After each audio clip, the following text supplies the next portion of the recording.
but when they've had a player that stood out with the national team, like Yeah. Ramon Ramirez, right?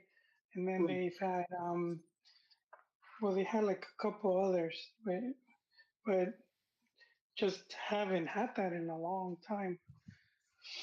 No, definitely not. So no, that's a good one. What happened? No, no, I said that's a good thing to bring up, actually. Oh For yeah, yeah. sure. Topic. Yeah, for sure. Yeah, I got some things on the docket. Um, Obviously the repechaje matches were pretty crazy. Dude, I missed them all. Predictions about the upcoming matches, and then obviously, you know, Chicharito talking about Santi and Chucky winning Serie A. So yeah, we got a lot of stuff. Oh, they were saying he threw shade. He didn't throw shade. People were just too lazy to read. But They just read the headline, Read yeah. the headline. But yeah, I'll the get this. clickbait. Let me kick this off.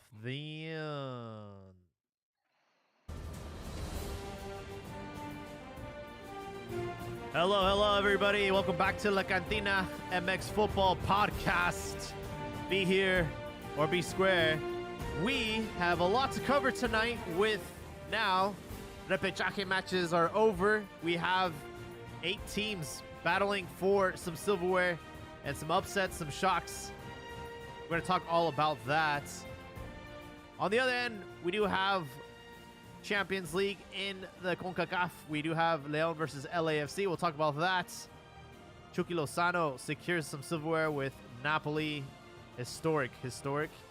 And Chicharito, of course, has been in the headlines, and we'll explain why. But before I go any further, let me welcome our panel tonight.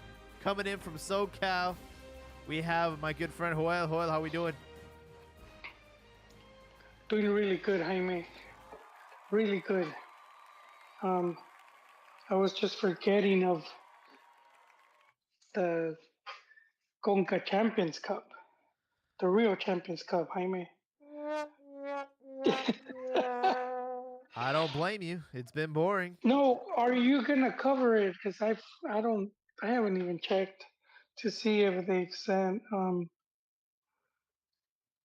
for the media. Yes, it's a good question. So, LAFC has secured home field advantage for the Champions League final here in the CONCACAF region.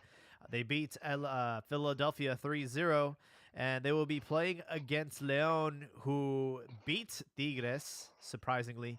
So, it's going to be a Leon LAFC final. The first leg will be May 31st in Guanajuato, and then the return leg will be in LA. I was going to say the Bank of Carlos Vela, but it's not called that anymore. And that's on June 4th. June 4th, all right. Yeah, it lands on a Yeah, Sunday, which is pretty convenient. So I might drive down there to cover the match. same dude, and I haven't been. I haven't been to. I moved. I lived really close to the bank, and my brother lives even closer. So when there was games at the Coliseum, I would just park in his house, and then I would walk. Um,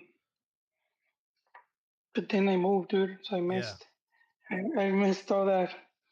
I thought I was gonna be going every other week. Yeah, fun fact, I covered LAFC versus Leon. That was my first Champions League match that I covered on my birthday, right before everybody had to be locked up for 2 weeks. It was on February 27th, and LAFC had an incredible come from behind victory. And yeah, the weekend after, that's when COVID happened and the pandemic happened. So yeah, That was with Nacho. Nacho was the coach was he? Probably. of Leon, Yeah, and yeah, he and I bring it up because right now the Leon coach is Larcamon, that's right. and he was at one point, getting all the praise and being touted for the highly coveted selección position. But I think if he, because he was at Puebla where they would like dismantle his team or Right. just not build the team around him. But now he's at a club where they will, and for him to be doing good on in both tournaments, Oof. uh, and he wins this cup, and then let's see how he does with Liguilla. But I do think Man. he's gonna start sounding. He's gonna start sounding again. I mean, I'm not saying, well, maybe even soon, depending how it goes for Coca. But Uh, I think that's also something to look out for. yeah. Before we go any further, want to welcome Super Elbow to the episode tonight. How we doing? Tuning in, good to be here with you guys again. Man, I'm excited for the weekend, man, or not the weekend, but for the main Liguilla to start up, I guess tomorrow, right? Tomorrow, be there, be square. Yes, Liga Yeah, MX man. action kicks off. And Joel, I didn't know how to tell you this, but Leon will not be participating in Liguilla. They got trounced by San Luis 3-1. So it sounds like they're putting all their eggs into this basket of the Champions League. I thought they were secured. What?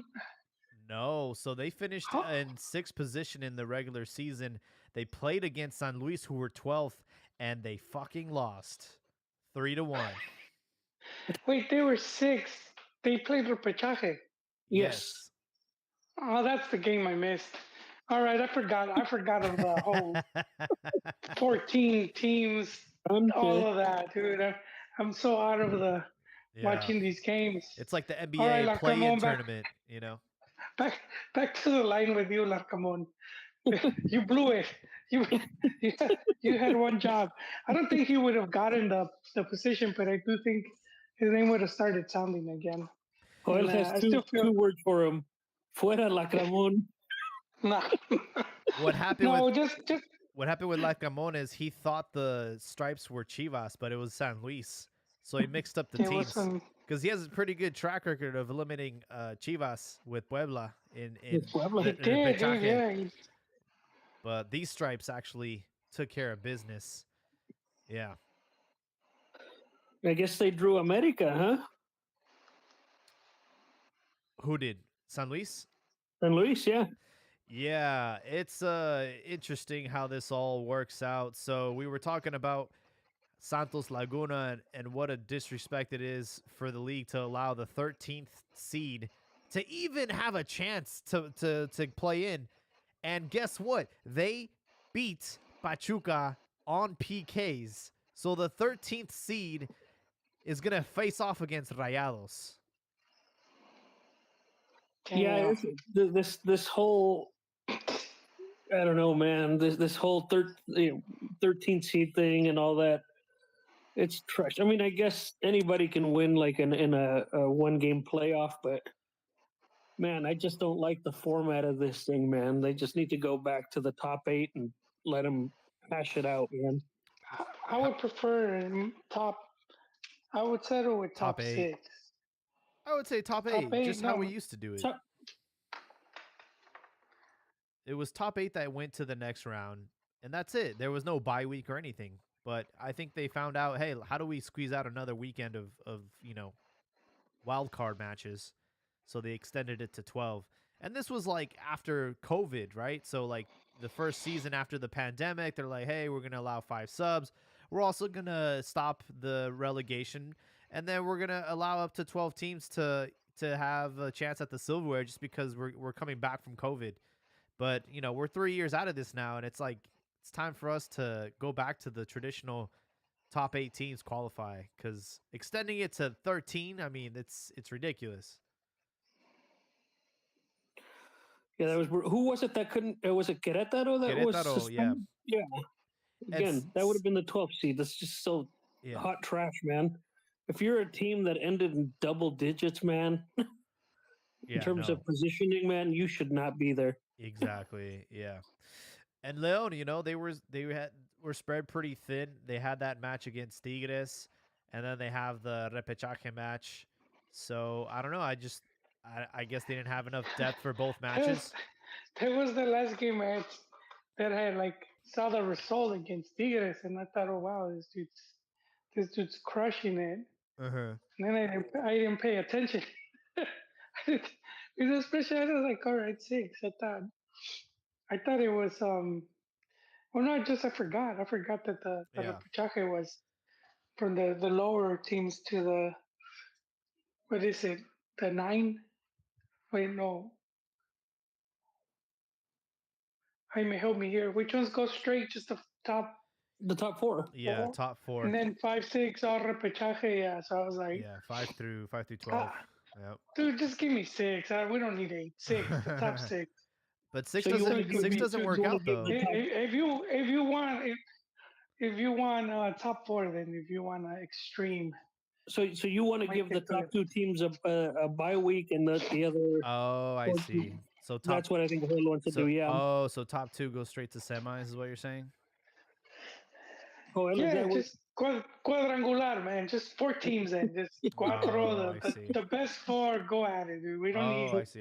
There's so It's like a many, dude. podcast. But how do you make money? There's already a lot of tournaments because there's all these other tournaments. Put money in the other tournaments. We don't have Copa Mekis. It's there, dude. They could just whenever they want, they could just bring it back. Yeah. Spice it up, make it you can make it single game. You know, So every game should be intense. But the Cubs, the tournaments, they're all there.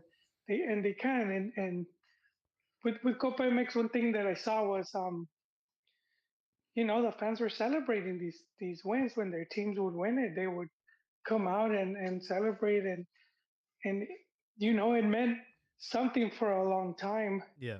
And then they sort of like they just like all of a sudden they just suspended it. They just stopped playing it.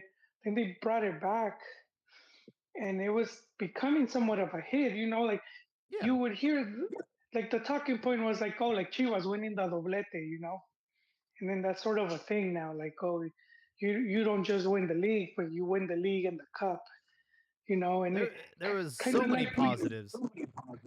well, yeah, look, just really quick how we saw like with England, right? Like teams winning the treble because they Right. win like their league, the FA Cup, the whatever cup, or the champions, and it's like shit, you won all of this, Yeah. and you could do stuff like that, and it will be the league that and the clubs that they show importance to it, and the fans will reciprocate. But I don't know, dude, they just seem to not have any respect for their own tournaments.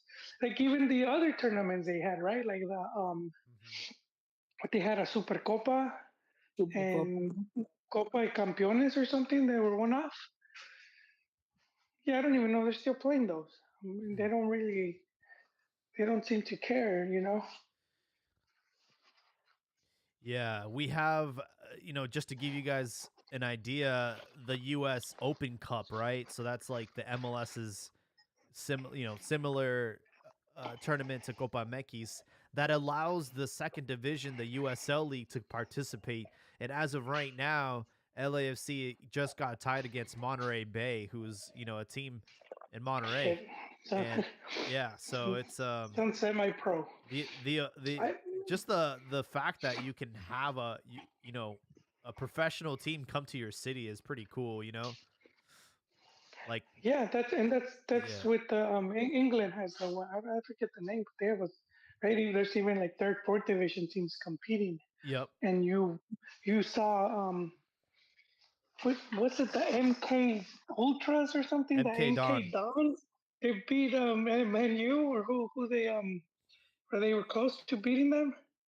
Yeah, there's been some pretty big upsets. I know there was a game that Spurs had to play on the road, and it was like such a small club that they played, and the ball would go out to the street when it go out of bounds and stuff. It's like you could watch Gareth Bale from your front yard, dude. It was insane. And with the U.S. Open Cup, we had teams like Monterey Bay, Sacramento, even the Oakland Roots, right? These teams are USL teams, and they're hosting these MLS clubs. So it's always fun for the fans to be able to have that experience. And with Copa MX, right? You know, you had the teams from the second division upset the first division teams. Obviously, that iconic ramp by Vergara when Chivas lost to I believe was it Atlante or it was one of those teams in the second division, and he was really upset about that. Damn. Yeah. Yeah, Yeah. I did enjoy when they had those. Not only because you let second division teams play in that, but also when you have a first division team and you're playing some of your younger players, you're Yeah, trying exactly. to instill a winning culture to them, right? And that was one of the things I thought that when Mati was over at Chivas, that he he took that tournament seriously and Yeah, did That, it felt like it took every tournament serious. and not only yeah, that, yeah. he And rotated I he think rotated the team. that's okay. Yeah, and I think that's okay because again, you want those I younger agree. players to have that winning culture, right? Yeah, they could be playing Cascarita Cup. This guy was still gonna go to win it. Yeah. Yeah, pretty much. Yeah. but So but I I do agree miss with you having 100% with the mentality. He's instilling it, and then even in the fans, yeah where it starts becoming expected. Yeah, yeah. Yeah, then that and for the big teams, that should be the expectation. Whether you're playing younger players or your starting lineup, man, Yeah. that they have to play with that winning mentality.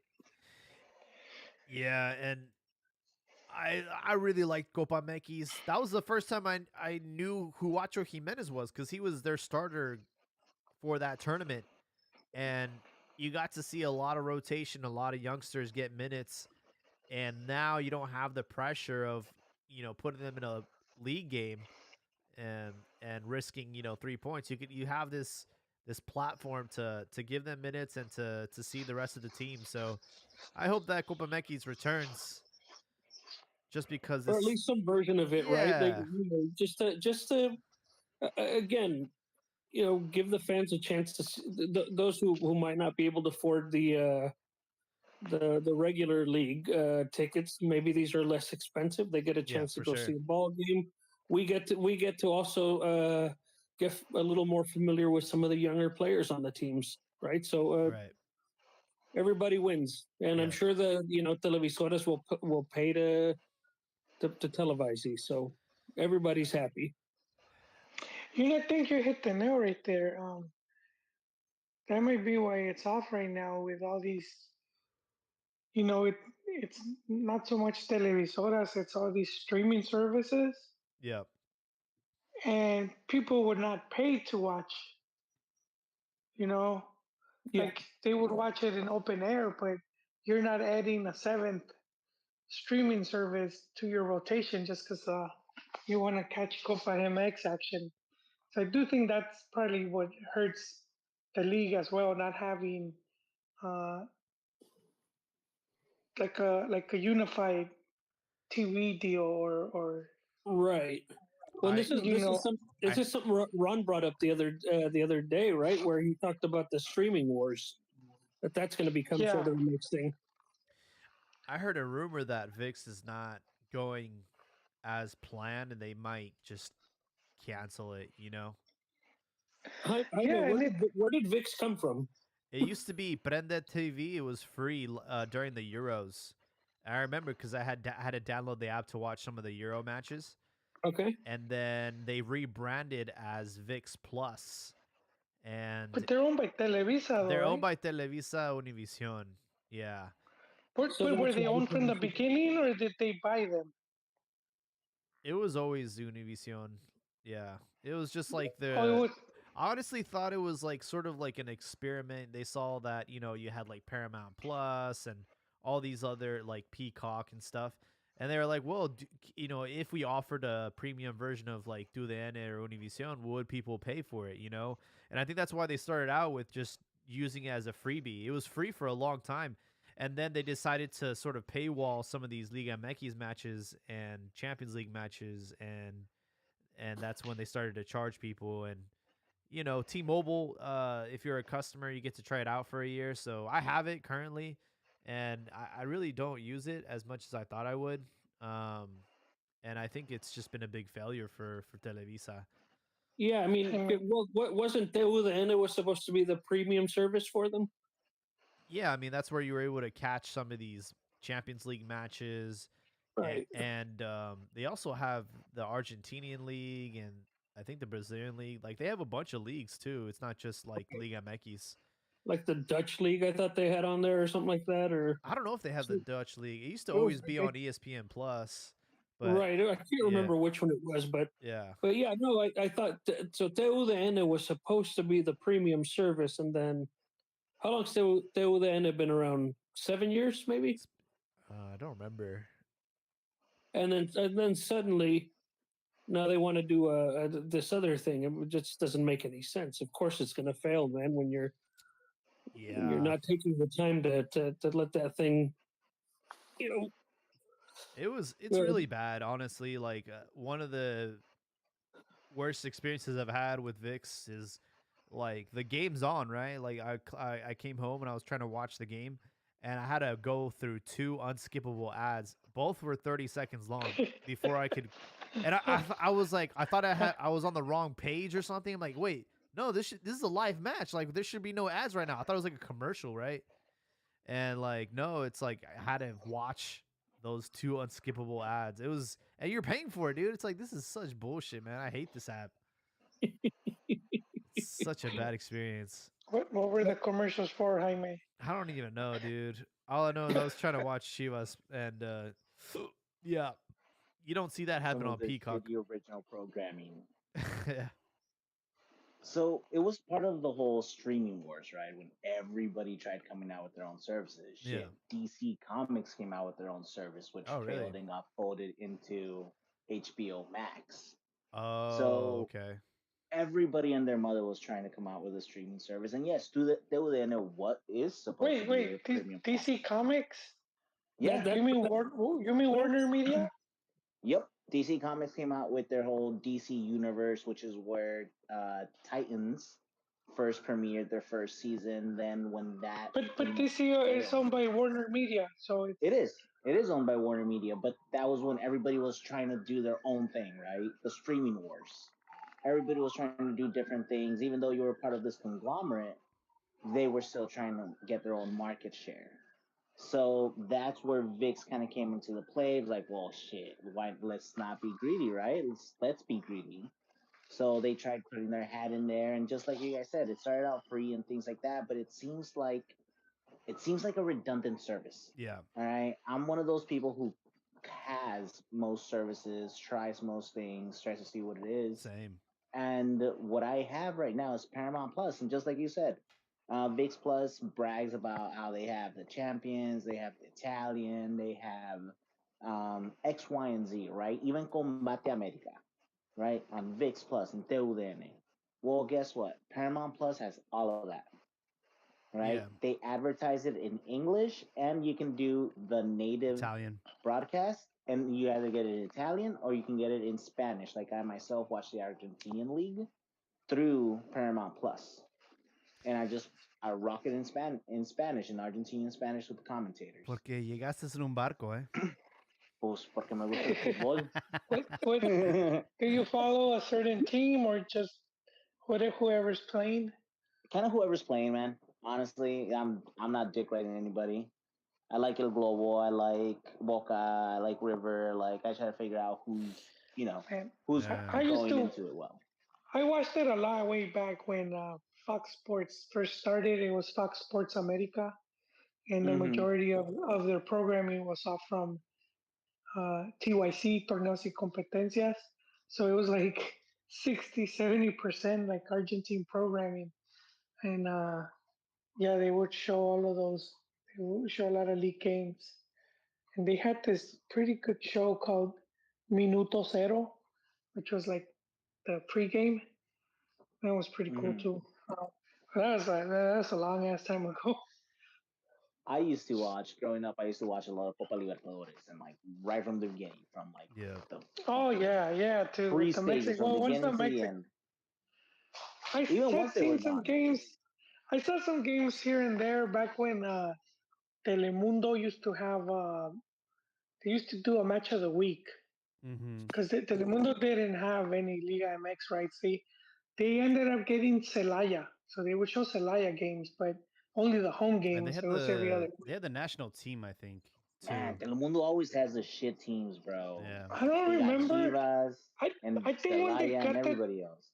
but I think when they got the national team, that's when they brought in Cantor, right? And they booted Yes. Yeah. Ramos.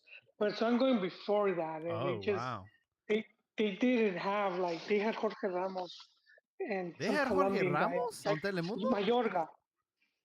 Wait, Yeah, he did which the Jorge Ramos? Oh, I didn't know that. huh? Jorge, Which, the which Jorge Ramos? The Uruguayan, right? yeah, Yes. the Yeah. Uruguayo.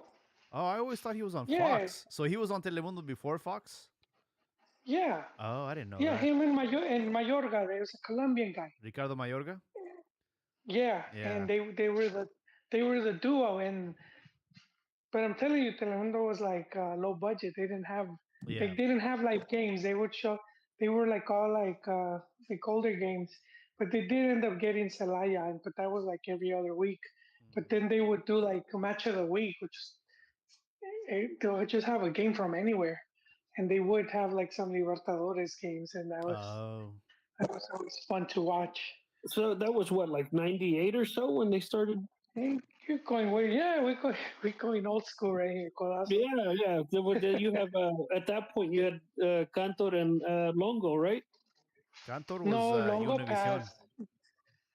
No, but he went to Telemundo. Yeah. Yeah. But I think, was he still in Univision when he passed?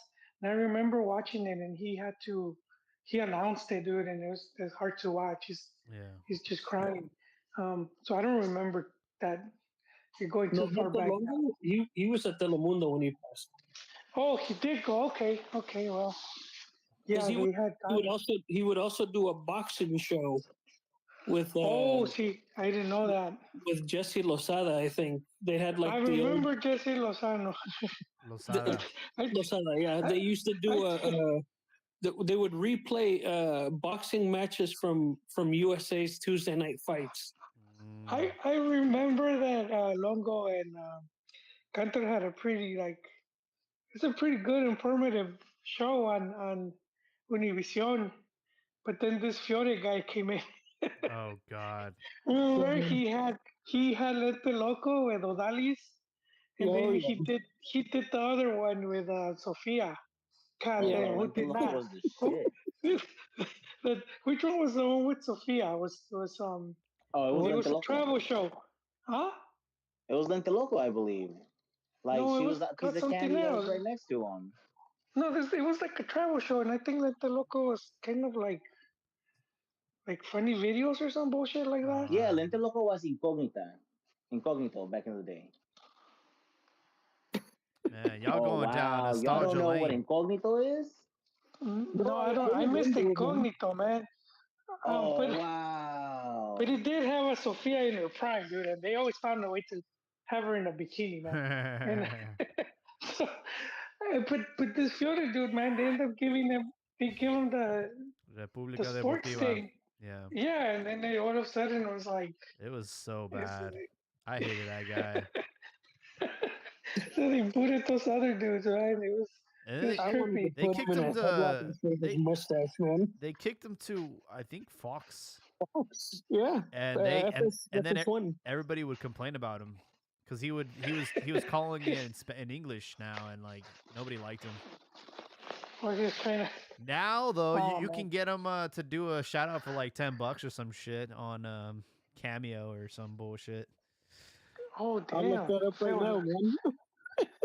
He's on Cameo. I have the Cameo app, man. Yeah, he's on there, dude. Find out how much he'll do a hand job for. I mean, a shout out for it. Oh Now man, how the mighty know had who to get fallen, for dude. Happy birthday. Oh, Kind of. We do have to bring it back down to planet Earth here with Well, Liga hold with on. Liga MX. One of the things that I wanted to say really quickly, Yeah. and it's just to steer right back in, is the fact how Liga MX as a whole is really dropping their whole streaming rights in general, and I get it. In Mexico, everyone's gonna look out for their own, right? Everyone's gonna try to get their own pie. But what about us over here in the U.S., right? You don't like at best your streaming rights are all fucking Univision, which is Televisa. Yeah. So why don't they come together and put in a group package and sell them? You know what? You want to sell an English broadcast because they do show an English broadcast on TUDN if you press your SAP button. So why don't you sell that package to the US?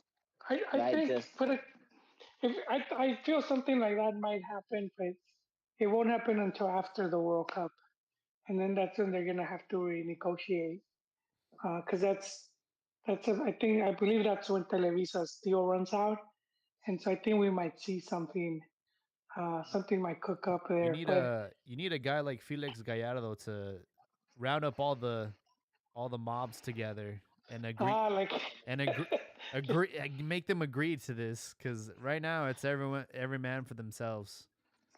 no, not every man. You see the committee, Like the you the look at FMF Chivas. committee. Yeah, but you look at Chivas, they're chilling, bro. They got Telemundo, and it's like they're not gonna want to share any rev with like a San Luis or a Querétaro, right? No, but if you could make more money, you will. you could make And way more money, dude. Look well, at what really quick. Paramount Plus is It, playing out the ass for the Argentinian league. They're paying Paramount Plus is positioning themselves to become the authority in the world soccer in general. Really?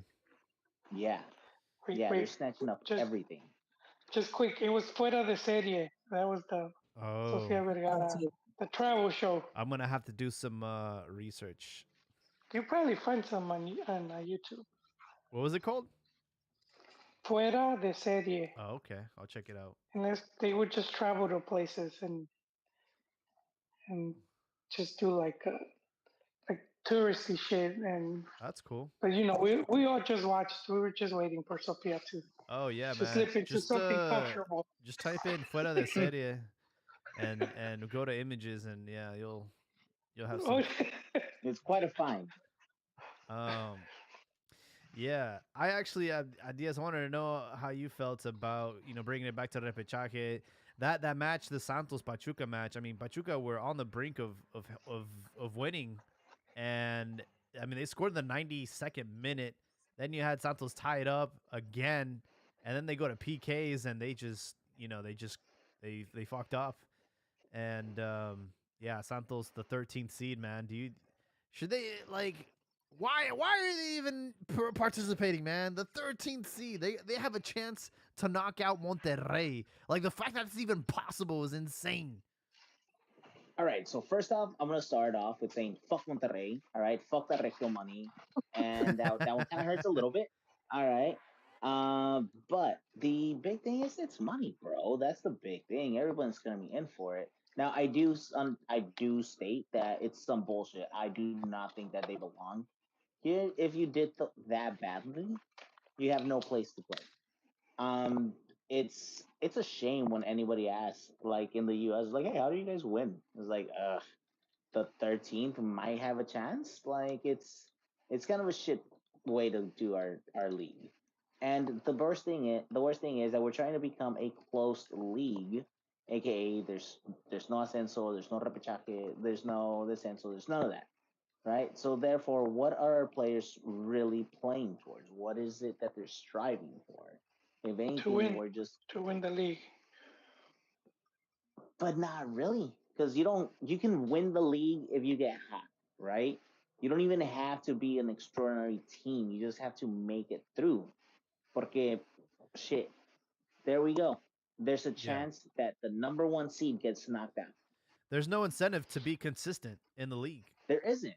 There isn't. That's why I personally believe that we should go to a Yeah, long but format. that's for league. That's because of Liguilla, not because of Ascenso Descenso. But that's why they closed the league. They closed it so that everybody doesn't have to worry about their investments because they were There's also losing no money because punishment of for sucking COVID. ass. Well, That was no, literally it. So they closed it because of COVID and all of this was mounting, and then that's why we've expanded to the no. repechaje. Part of it. Well, no. See, let's see. Part of it why they closed it was because the teams that were getting promoted We're getting booted the fuck out. Mm. were Instantly. just very poor. Like some of them, Lobos Buap, right? Really small stadium. They couldn't, you know, they couldn't. They weren't even able to get a TV deal. Yeah. Um, then we saw Jaguares owed a lot of money, right? Went bankrupt. Same with Tiburones. So you had all these clubs that they weren't financially stable, and that's a big reason. And one of the other reasons was because of the cartels that have used the clubs to launder money. And so if you're a team like that, it's easier for them to infiltrate teams like that. And it is like in the history of like Liga MX where they had to like they've bought out teams like Querétaro.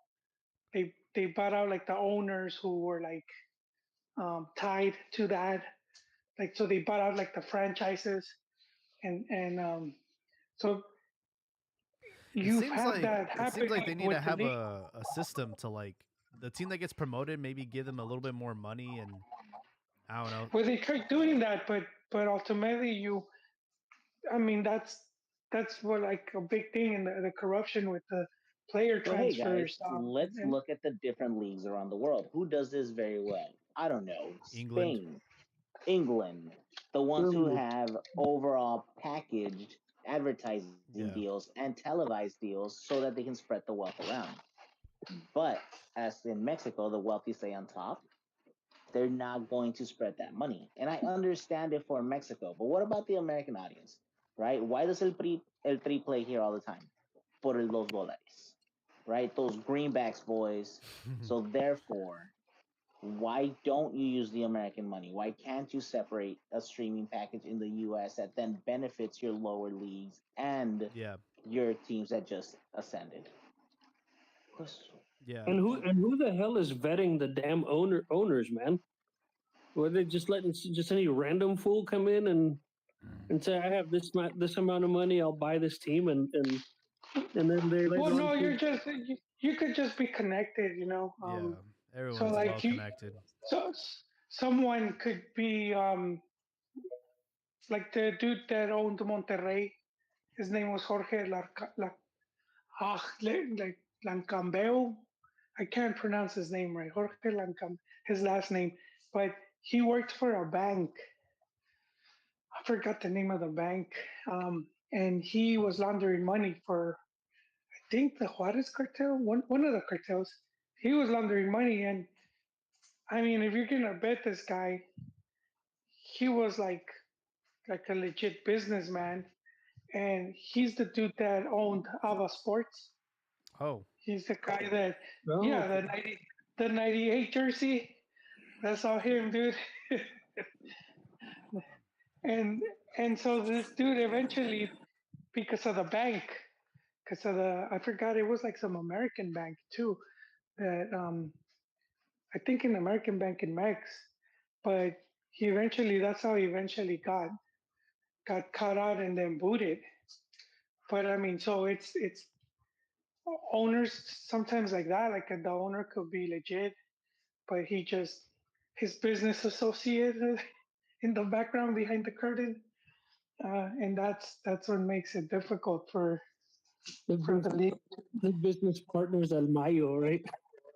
Yeah, and I mean, look what happened with Marquez, right? He his Yeah. businesses were His money got tied up and and all that. But yeah, and I'm pretty sure he was like not conscious of it. Like it was just he probably hired the wrong people to manage his money and unfortunately it was tied to dirty money. but Plus, we'll let's be see honest, Jaime guys. because We all have they don't that want to. one cousin. Yeah. That's I, how I think it was with him, but you're kind of seeing it in right now in Max because he's not getting any, you know, yeah, there's no jobs for him. he's in He Barcelona, should man. be. He's chilling. Yeah, his story is the They fact that could he's use the coming up through hey, the they lower could use the ranks. money. He'll They end could up use the money right now. he'll end up coaching Barcelona in the future. I can see it happening. No. He's gonna end up coaching the Mexican national team in the Oh, that future. too. They need the money. They But he need the wants to money, coach. Jaime. They're like, yeah, your cousin can invest over here. We need to bring back Messi. So Oh, don't, dude. That's a sad place. That's it right now. He's selling his soul, guys. He's selling his soul. talk about selling souls. Cruz Azul sold their soul to Atlas on Saturday. What's up with that, man?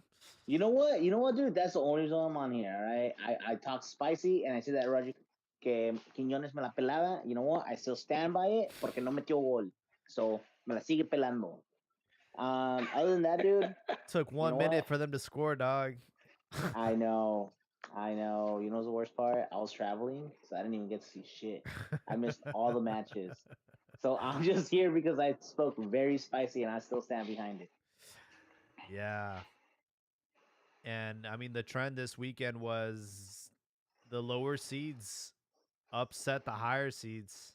But And that's what I was talking about, yeah, man. The lower seeds, and then I even said it a couple pods ago, right? You got to be careful with las gorditas.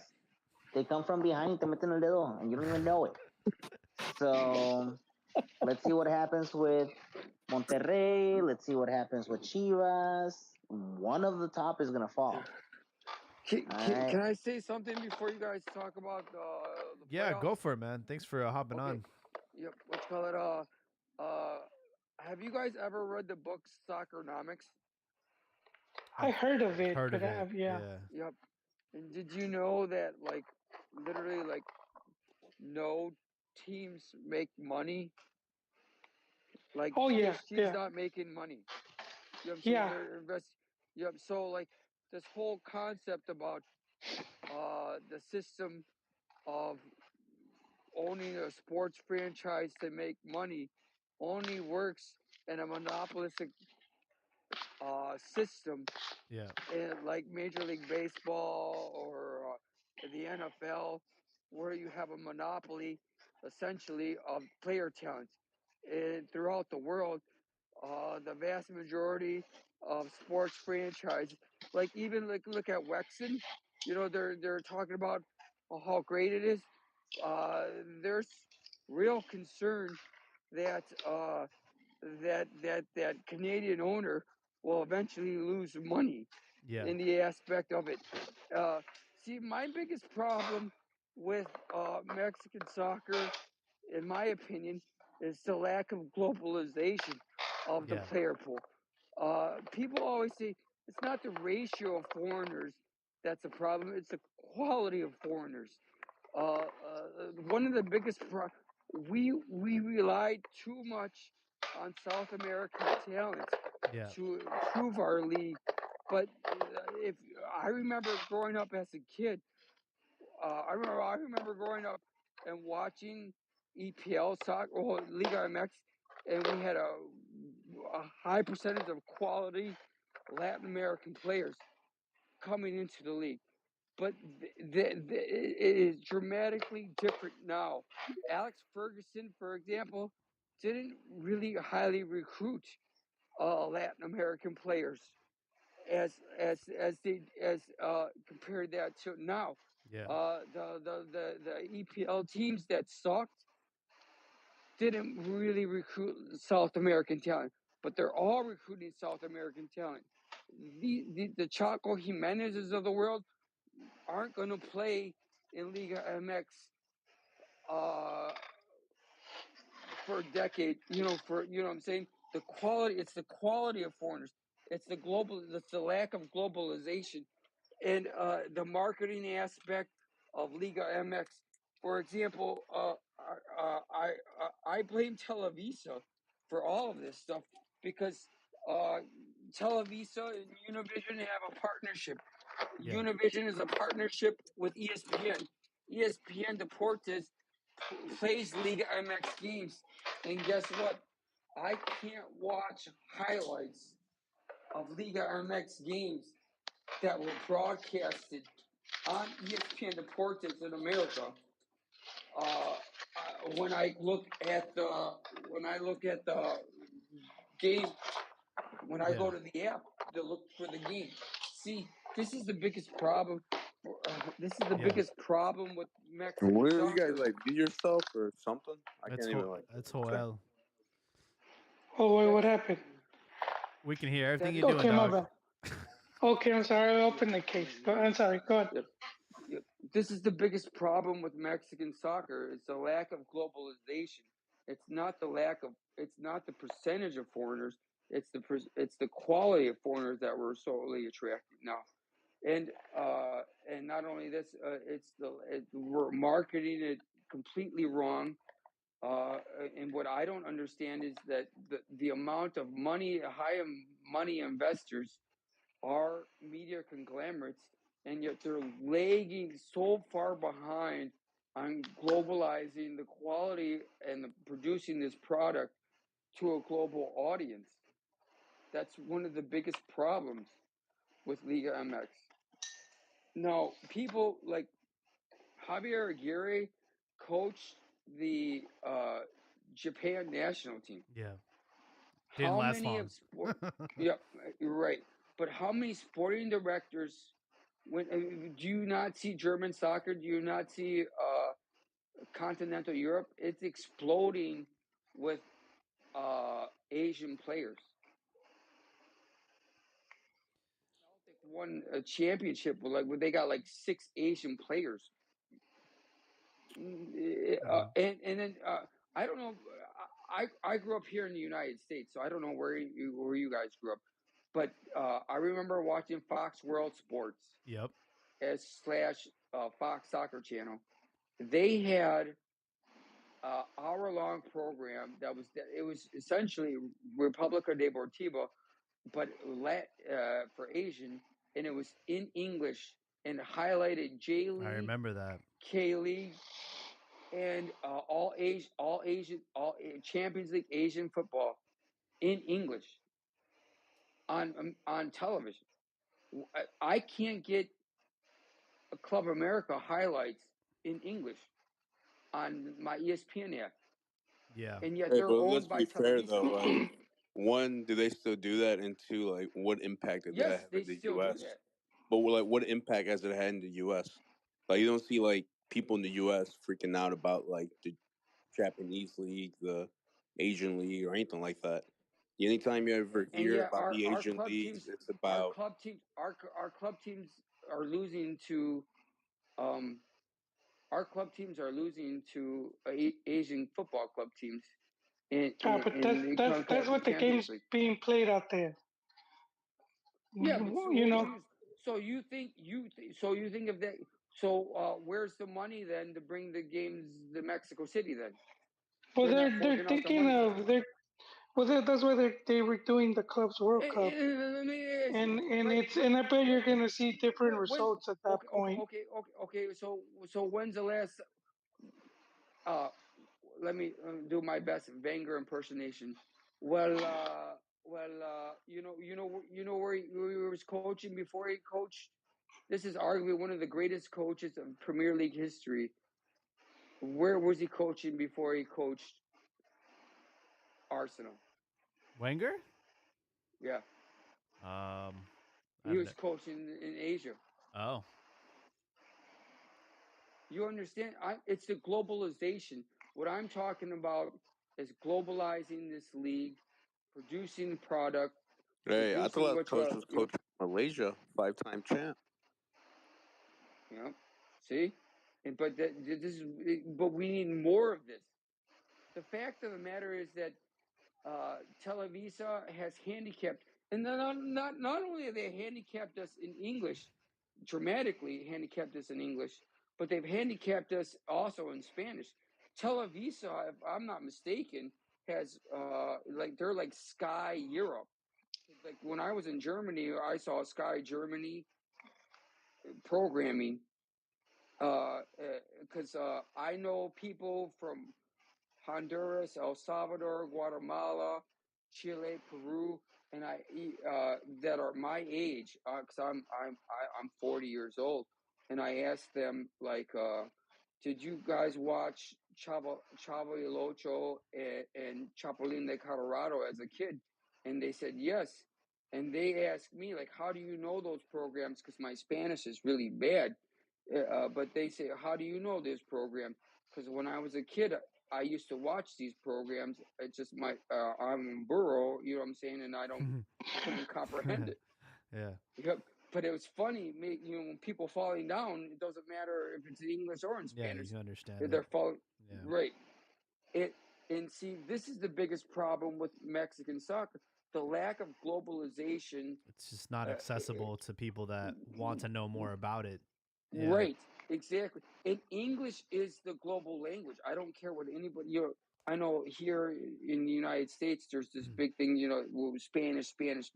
But English is really the global language. Well, I've been to Yeah. Germany. I've been to Europe. You know what I'm saying? And I've met people from all different parts of Europe, and the language of Frank that to comprehend was English. Yeah. And I went back in 2000.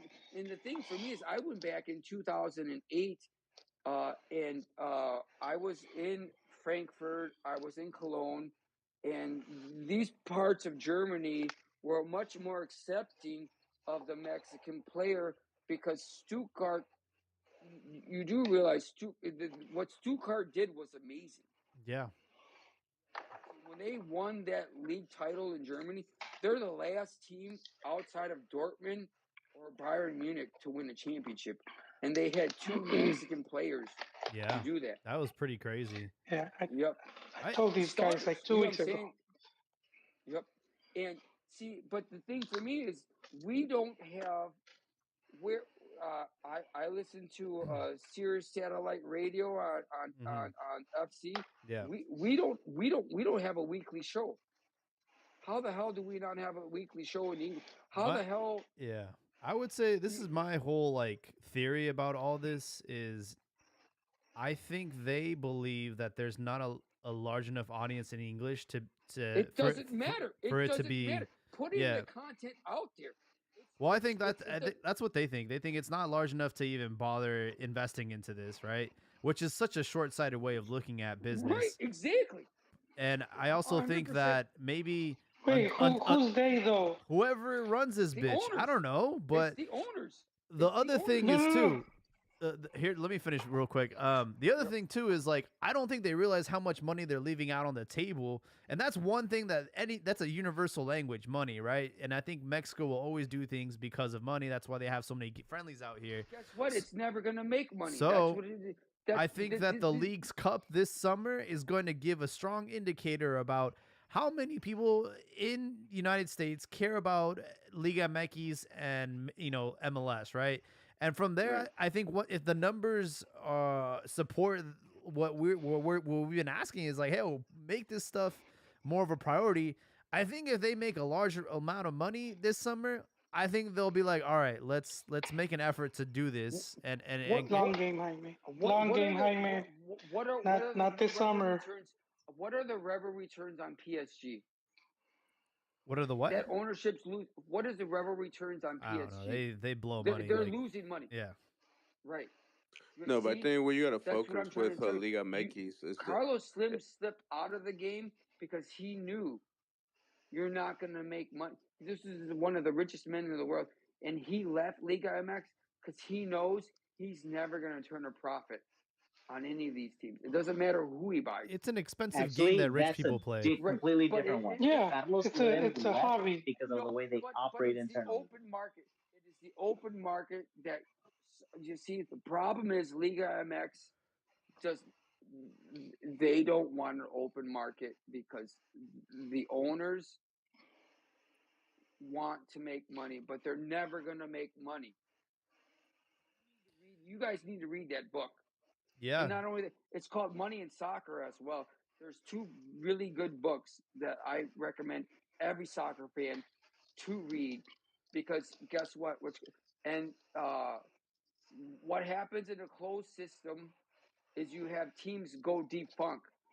The United States is the richest country in the world, and they have a closed system. And out of all the Western countries, they have more teams go defunct than any other Western country in the world. So if Mexico wants to go to that direction, if they want to go in the American system, so Club America owners can make money and produce a inferior product that's never going to relate to the rest of the world and accumulate the rest of the world, because this is the biggest problem. Like I said, Televisa has a partnership with Univision, that has a partnership with ABC, which is a partnership with Disney, and yet I can't get English highlights nowhere in 2013, with literally half of the fan base attending English in the United States. I'm talking to you guys on an English language Yeah. Mexican podcast. Yeah, we had an episode It's ridiculous. a long It is time ridiculous. ago with Walter, and he was talking about how Club America opened up an office in New York to help For what? to create like content in English and all that, and like it failed because they were just losing money because like they didn't really see like they I don't yeah. understand. You own the TV network. You're telling me you can't put English language highlights to the American audience? This is the crazy part for me. I grew up in a predominantly Hispanic community in Milwaukee, and I'm old, so you know what I'm saying. I grew up in the '80s and early '90s, right? Yeah, I grew up with fans white people who grew up watching Cruz Azul, Club America, because they were soccer. They grew up in the community. You know what I'm saying? They grew up in the community, and I even know white people to this day who their wives or their spouses or their husband were Chivas fans, and they're Chivas fans to this day because they grew up in this community. But guess what? Now my nephew, 30 years later, my nephew barely watches Liga MX because my Spanish is terrible. His Spanish is non-existent. You know what I'm saying? Like, but you see that though, even with like Hispanic families, you see that a lot with first, second generation. They don't really follow soccer, even if the parent was, and it's even less. He's a massive soccer fan. He watches what you call it. Champions League. I know, but the thing.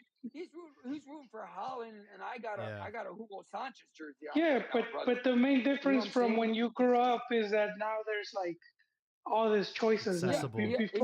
Before you didn't have that. You saw a game here and there.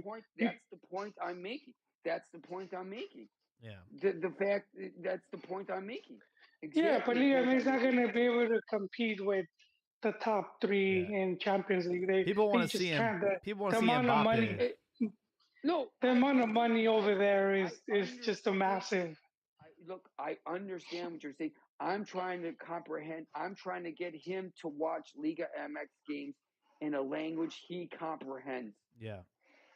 Yeah, but the problem is the problem with that is not the English. The problem is not the English. He's got you need to go back to the beginning, Ray. Look at the beginning. He's 12 years old. Why is it not available in English? Because they don't have their act together. It's like there's no English language highlights on his TikTok. There's no English language on his Instagram. There's no English language programming on his Facebook. None of this. Yes, but go back. Why? Have you asked yourself why? Media conglomerates.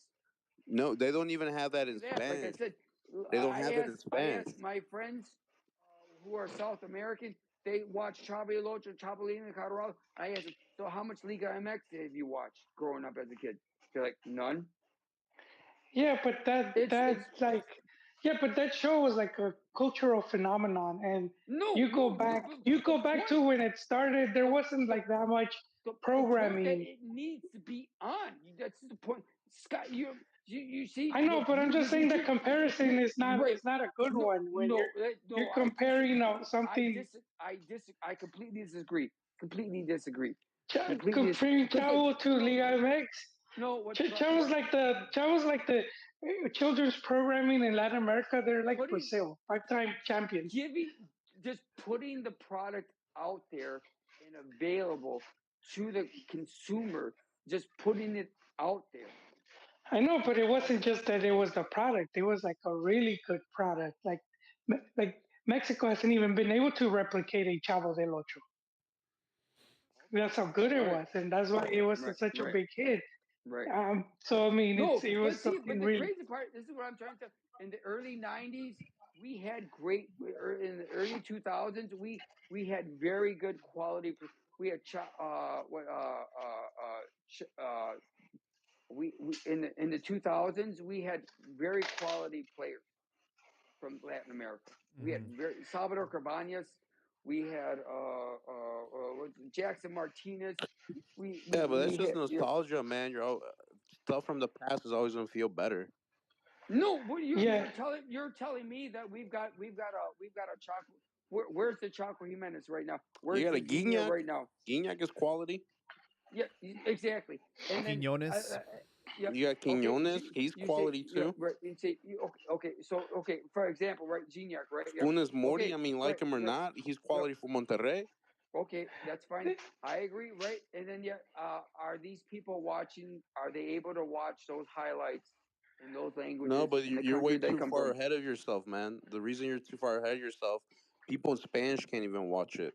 A Mexican that speaks Spanish that is raised in Mexico, he cannot watch the highlights of every team in his league because they're spread Right, across so many platforms. right, So you exactly. want a solution for an English problem? They don't even No, have a solution for the Spanish problem. That's well, what Jesus that's exactly Martinez what. was talking See, about at ESPN the yep, other day, right, yep, where he wanted to present to the owners to have all the TV rights under one roof. Once you have all the TV rights under one roof, like MLS has Apple TV, anyone in the world that has Apple TV, if they want to watch MLS, they can watch it. And you know what's the exactly. next step for That's the that? point. That Then right. That's the point. MLS, they'll see like, That's the point oh, I'm trying to emphasize. we have this country that watches our league. Let's say some random Asian country while you're talking about. You know what? Let's bring in that crowd more by signing a player from there. So I get your point. I get of like It's the globalizing the globalization. game, Yeah. bringing in players from other countries where Liga And, MX sees a little but hot pocket to yep, grow it. right, I yep, get right, exactly what you're saying, but you're asking for something that they haven't even addressed their own native problem. right. No, They're that's not the gonna have truth. English. So America opened offices in New York. The reason it failed because America was one of 18 teams trying to produce English content. Right here with MLS, Apple TV sends requirements to MLS of what content they need every week from each club to produce, Yep, so it right. can be Yep, uploaded. and I'll tell you So right it's now. And guess what? organized, it's So uniformed. So when you have and not one only club that, like, hey, how come I can't see America? What about Leon? What about Puebla? What about everything? So you need everything under one roof. You need one right, media company calling them shots. But that's what I'm saying. You're getting ahead of yourself. Yeah, we're If a Mexican can't watch the highlights of every single team in Liga MX in Spanish under one network, what makes you think you're gonna be able to watch it in English? we're well, see, that's exactly what I'm trying. See, this you're proving my point, brother. You know what I'm saying? Like, like No, I'm I telling understand you. your Yep, point, but right, I'm saying yep. they got to address the Spanish See, first issue. yeah. well, That that's has to be fine with addressed me. You first. want to that's fine if you want to address the Spanish first. It doesn't matter to me. The fact is that when I listen to this show, people talk about Mexican soccer as in like the ratio of foreigners to Mexicans is the biggest problem. And not only that, it's some of For our the players national as well. team. No, in general, Well, in general, For the league, it's for not the necessarily national. bad. It's bad for the national team Which I because it disagree with. limits your pool of I Mexican no, well, players. yeah, I talent. completely disagree. What you call you need to read that book. It's the globalization that's gonna. It's this league should be the League of the Americas, and it should have the most foreigners and the best foreigners throughout the world, because it is commercially the most successful league in the Americas. And the fact that it's not been able to produce that level is completely the blindsidedness of the Mexican owners, and the fact that it's not just the first division, it's the second division. The English Premier League is the best league in the world, but their second league is arguably the third best league in the world. commercially speaking. It's arguably the best. Producing. It's going to outproduce economically every league in continental Europe in the very near future. You understand what I'm saying? Like if we don't get our act together, we're always going to be beneath the United States and the American, even though they're terrible at running soccer.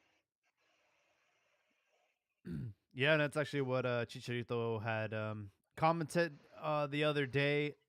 He doesn't have a dog in the fight as far as LAFC versus Leon. He says, I can't root for Carlos Vela because he's, my enemy as far as like LAFC and Galaxy being a rival. And then he's like, I can't root for Leon because I'm a Chivas fan. But he also mentioned about how, the MLS is making large strides and he could foresee that taking over Liga MX in the near future. And he says that, they're both very comparable leagues. I don't know if Joel, Right, you had but they're anything else? comparable leagues because they're trying to. Liga MX is trying to be an American league light. Well, that's been for a long time though. That's why you even had like that's why they set up the playoffs, the liguilla. Yep. So they've always the owners have always looked over here and they've always like look what they call. They have a draft, right? The mercado de piernas. They actually. Dude, you answered your question. You answered your own question earlier. You said they're not making money. They're losing money. Yep, exactly. But what are they So there doing you with go. all the money? What are they doing Well, with what all do you that mean money? recovering their losses? Especially the Mexican national team. Do you realize the Mexican national team? It signed. The leagues aren't making money. The national team is the only one that makes. That's the one cash cow. But the clubs, for the most part, aren't. Yeah, and then It's an expensive hobby. You're gonna put money into it, and you're not gonna get that much back. You're talking about national. Okay, I'm diverting the conversation No, to because the national team. I'm reverting to the national. You realize that they've had a partnership with SUM since 2002. Yes. So what is the Mexican national team doing with that money? That's a good question. They've invested it. Yep. No, they've done a lot. They invested it across. I mean, fans aren't happy with results, but when you see where Mexico is at the world stage, where they've consistently been. Well, see. No, they're not. To me, they're not underperforming. Let me finish telling you. Between 13th and 15th in the world for 30 years, what other team can you name me besides the top 5 that have maintained that status? Argentina has a population of 82 million people. Oh, was I talking about Argentina? I'm saying, and yet they were able to produce one of the best midgets ever to play the game. And we have a population of over 100 million people. And then not only that. Well, yes, but it's one thing that you don't. I get it. You're monolingual, but you're missing out on this one key point that we said multiple times. 100 million people. It's because they came over in boats. Like 90 million people. We have a population. No, but the population doesn't matter. We came the out of population doesn't matter. It's the culture. If the population matters, India, China would be up there. I wouldn't say genetics because you have Mexicans doing no, well, it's like not genetics. It's the culture. in other sports. It's the culture, man. It's the culture. How come you don't have Africans dominating the NBA, but you have Black Americans dominating the NBA? Because it's the culture. It's the culture of youth that you want to grow up and be an NBA player, I disagree, NFL player. Same thing in Argentina. The culture. Every little Argentina kid not only does he dream of winning the World Cup, he believes he can win the World Cup for his country. And they grew up watching it pretty much weekly on live. Right. Yep. And this is the thing for me. Forget Argentina. A country like Senegal, I think, has like 9 million people only, and it's an impoverished country, and yet they produce. What has Senegal done on the international stage? It doesn't matter how many quality individuals you produce. What have they Yeah, done? same with What- Ghana This is and this is Nigeria. Ivory Right. Coast. This is exactly what I'm trying to see. Okay, fine. Okay, like you what the economic means. You're telling me Senegal beat Argentina in 2002 But see, World that's the Cup. thing, man. You're going back to 2002. They play each other 9 out of 10. No, Or- I know what you're saying. When's the last time we beat Argentina in a meaningful game? Copa America. 2004. Copa, yeah. Yeah, we know. See, with the amount of money, see, like, all right, whatever. Okay, that's fine. Maybe No, I'm I wrong. get Maybe I'm wrong. I Maybe get I'm your wrong. points. Fine. There's a lot of things that are not being done right. Like I get that. Like but at the same time there are things that are being done right as well. So like the Mexican national team, if you follow their social media pages, the youth teams are always playing tournaments around the world. They're playing tournaments in Japan and Holland and Brazil. Yeah. Like France. the youth teams, they have a lot like of experience when they get like the U17, U20 level.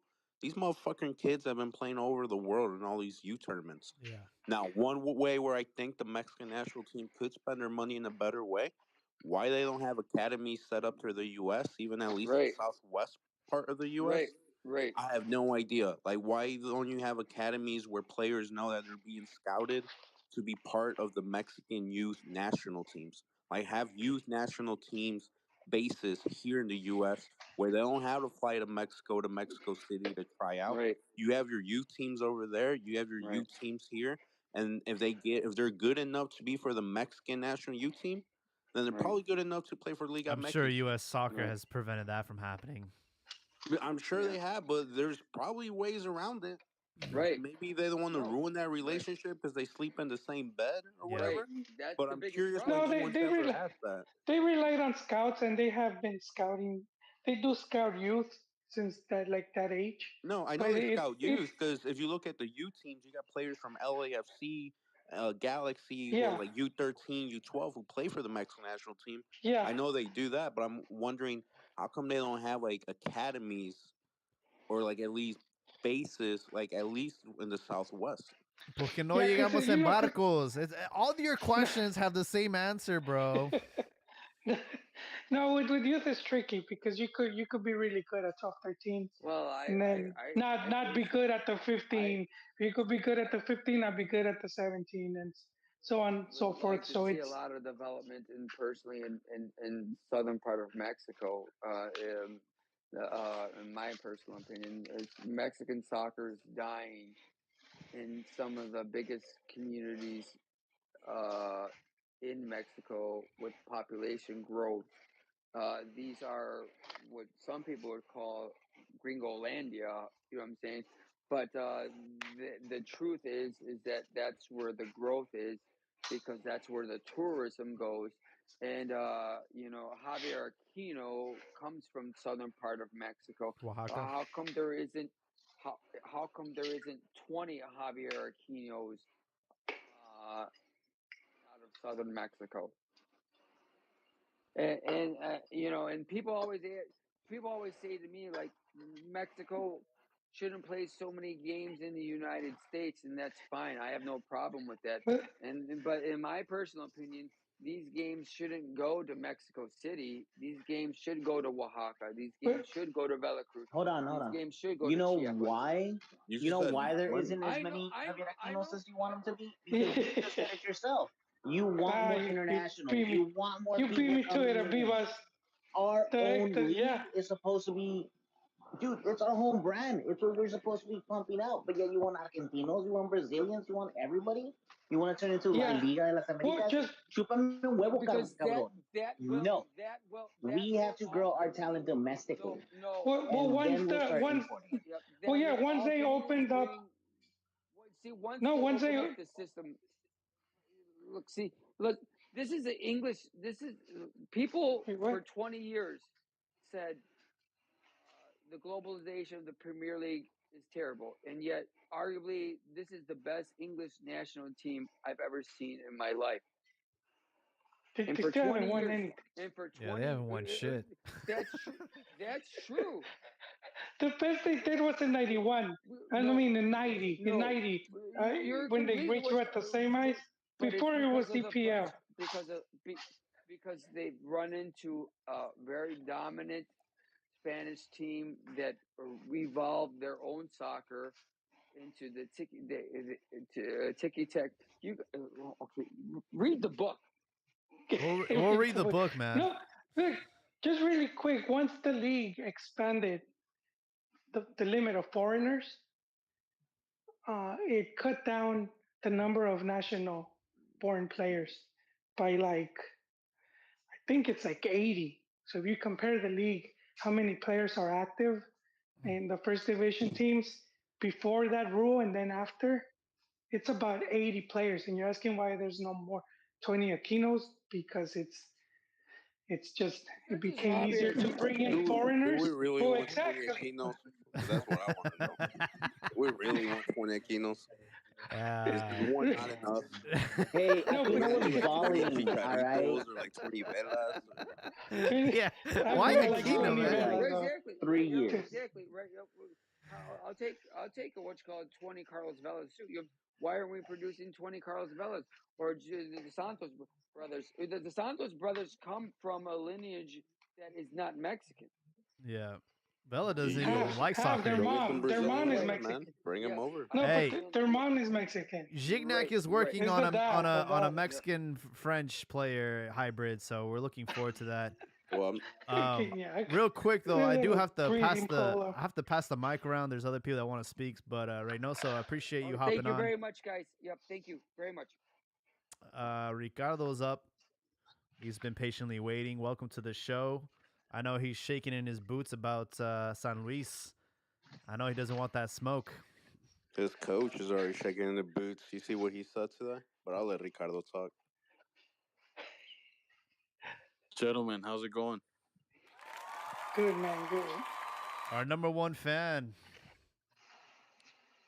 Number one fan since the Docicero podcast, since John Jagu. Jean Oh, I'm Jaou. taking it back, Yeah. man.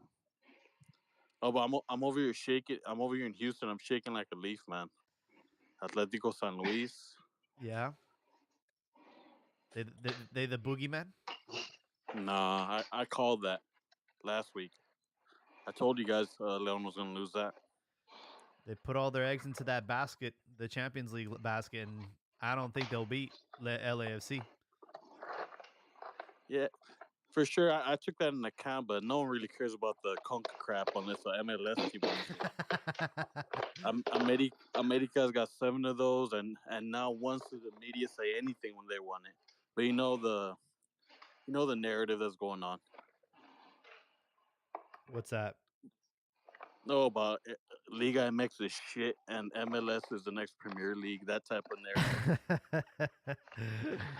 Well, they're selling it because they want the joint tournament, I guess the question and is, that's the selling point. you had Pumas lose the streak, right? We had almost 20 years of winning the Champions League and they lost it last year to Seattle. If LA wins it again, and it's 2 back-to-back years of MLS dominance, could we say that this is the beginning of the end? No, no. They've been saying that for the last 5 years, man.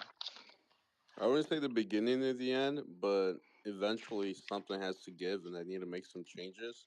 Because we call everything Copas de Chocolate, but they're winning all the Copas de Chocolate. Like the Liga MX versus the MLS Stars, they won that. The United, the Nations League, or whatever. Every tournament that's been Mexico versus MLS or Mexico versus U.S. men's national team the last 3-4 years, the U.S. keeps winning. So it gets to a point where, okay, it's not Copa de Chocolates anymore. And even if they are, something needs to give. How come, if it's a Copa Chocolate, how come you can't win it? I got to stop you right there. Habibi Al Pastor / Al Pastor. Did you really just say the All-Star game, man?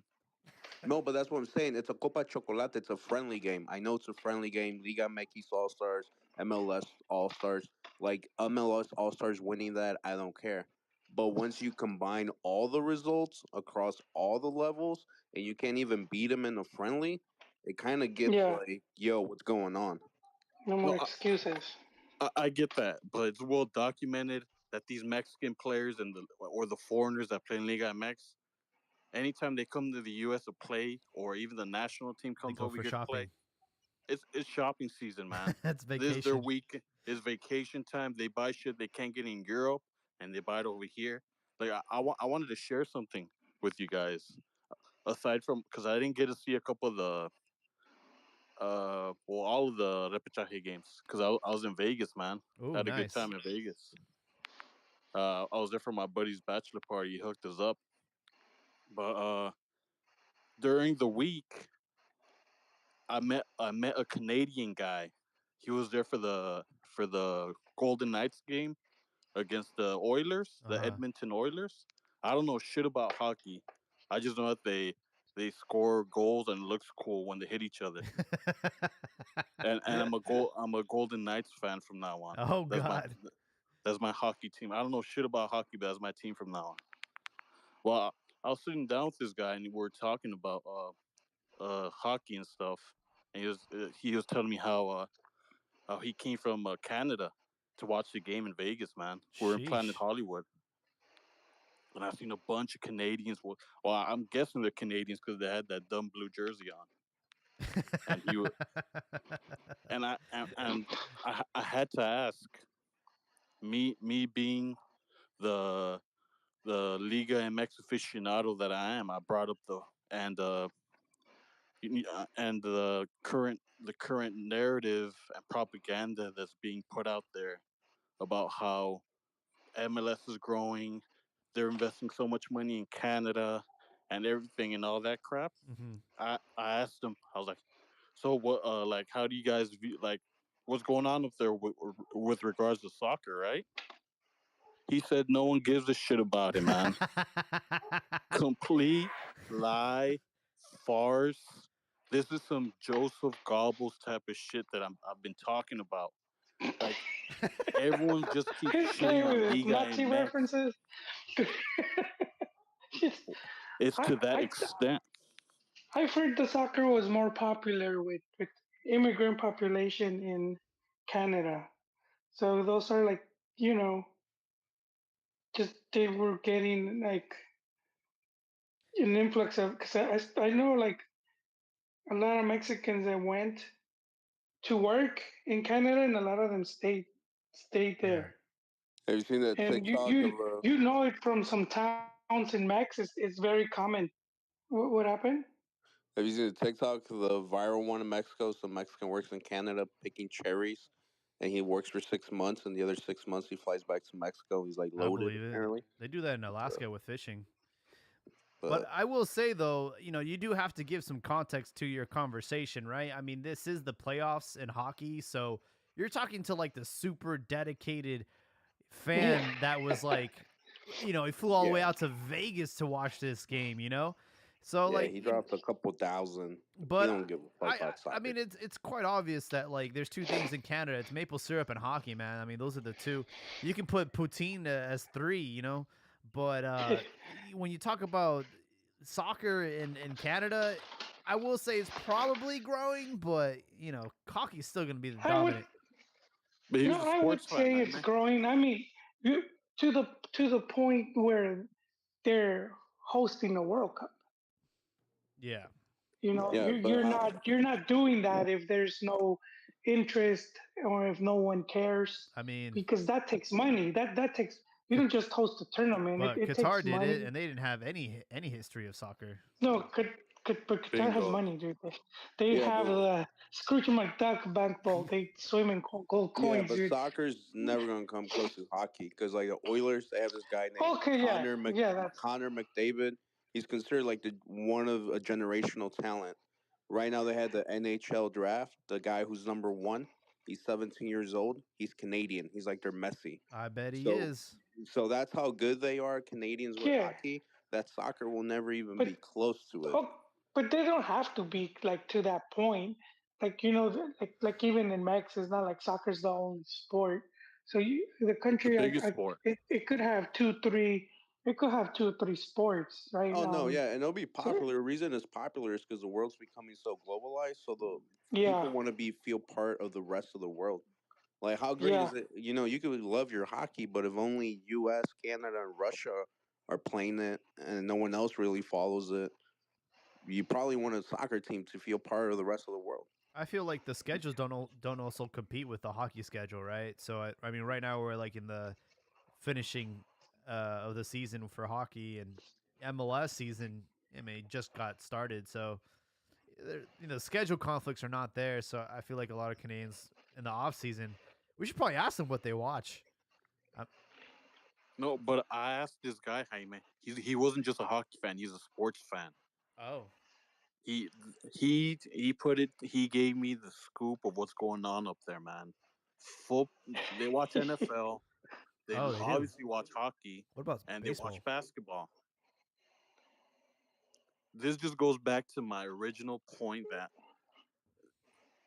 Canada and the U.S. It's okay. I get it. What you guys are saying, it's growing, but it's never gonna be the main sport to the point where Mexico is gonna benefit off that. They're completely content and being able to beat Mexico, and then showing up in the World Cup in Qatar like the U.S. did, and getting manhandled by Netherlands. Well, that was their first World Cup appearance in like what 40 years. So I mean, it just kind of shows like their growth. We can't deny the you know the strides they've been making. Where they just before they just had like 2 teams in MLS, but now they have their own league as well. So I Yeah, but mean, they had a fair amount of black players. I think they're like France. They're like benefiting from immigration as well too. If well, it was yeah, just that's white Canadian dudes, they would have not been in Qatar. yeah. They've been getting. I've heard from different places, Portugal and some other countries where they were getting a big influx of Marcelo immigrants. Flores is Canadian. Is Hey, it? and the stereotype of those guys saying "eh," it's true, man. All those It's guys true. talk like that. All stereotypes are true, man. That's why they're Hey. It sounds stereotypes. like So shouldn't this be a wake up call for Mexico then? Because we're talking about struggling Yeah, against Canada, who's that's not shouldn't- even their number one sport, and then you also have USA, where soccer like is maybe their fifth, sixth biggest sport. Like, and we're over here. This is the only thing that we love and put our effort into, and we can't even beat them. Hey, don't forget about but boxing. but US hasn't been like a weak team if since their national team sort of like got their shit together, right? So if we go further back, because they sort of stopped playing after 1950, right? They beat England and they had that massive win, and then all of a sudden you don't hear about the US going to World Cup until 1990. Um, but if you going further back to those early World Cups, they were doing better than Mexico. Uh, and they've always had soccer in this country, one form or another. We were just talking about Open Cup. That's like from 1912 that tournament has been played. So they've always had here like the sport in at least different levels, even if it's like semi-pro, but it's always been played. But since '90, um, they're not a team that just gets washed. They're not as good. I still say they're not as good as Mexico. As far as like when you see like how you've seen Mexico play some of these top teams and kind of go toe to toe. I've never seen them do that, at least not consistently. Um, but they've managed to put out some good results and stay in top 20, uh, which is also impressive. And I was trying to point that out about Mexico being 13 and 15. You're talking about FIFA where there's like over 200 teams, and even you're comparing them against Europe. Europe also has about how many teams are there? Like 20 More. of the more 30. I don't know, some of these countries that Liechtenstein or whatever. I'm not That's thinking why I of would this, go but still. after. Transylvania. after some of the best Transylvania. African players in the second I mean- division in France tried to recruit them to come here to Mexico. Just, Economically, you could pay them. they did it before.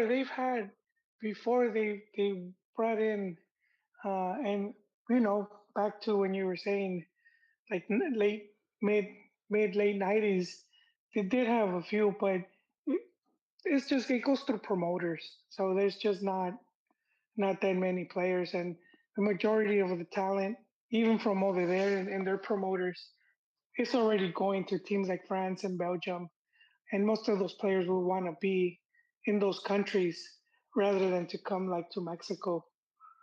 So that's a big part of it too. When you're talking about like Liga MX, well, there's been more competition now for players because at one point they had a lot of talent from the South American national teams. They had pretty much from every national team they had in Liga MX, but there's been competition with MLS and then other leagues, and that just has made it a Well, bit more difficult. MLS has definitely done a better recruiting of the African players than we've ever done.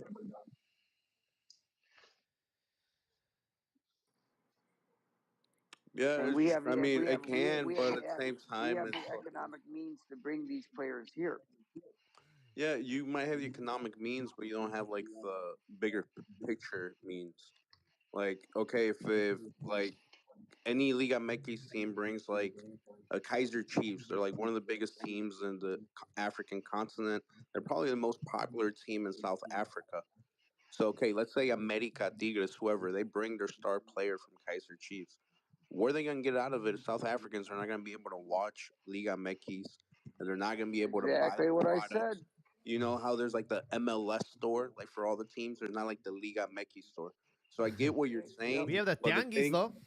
the things that need to be addressed is getting shit right at home before you can start thinking about expanding. So everything you're saying, yes, is great. Yes, I agree.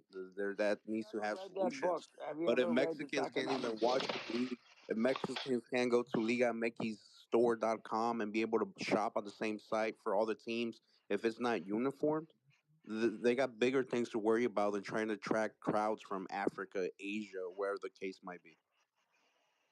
Talking about being the best league in the Americas and I trying to know, but you got recruit to the be teams in first. the You got to be the Americas. best league at home. We are the best league at home in And it's not the Mexican best league at soccer. home. If your own fans can't even What enjoy other your whole second league. division? Well, What it is other the best. division is? It is the best league because the TV ratings prove that. No, I mean the TV ratings do prove that. I'm talking about it's not the best league from an organized point of view. That I agree with. So got to get all that shit organized before you can start thinking about expanding to the rest of the world. And then as far as like what you guys talking about, like U.S., Mexico, Canada, the way I see Mexico is like that smart kid in the class who's like naturally smart, never has to do any homework. He easily coasts through all his classes. And then you got the other kid who's not that bright, but he works his ass off and like he like hangs in there with them. And then the smart kid's like, I got it. This dude's never going to be better than me. I'm like naturally smart. He has like studied for 20, 30 hours.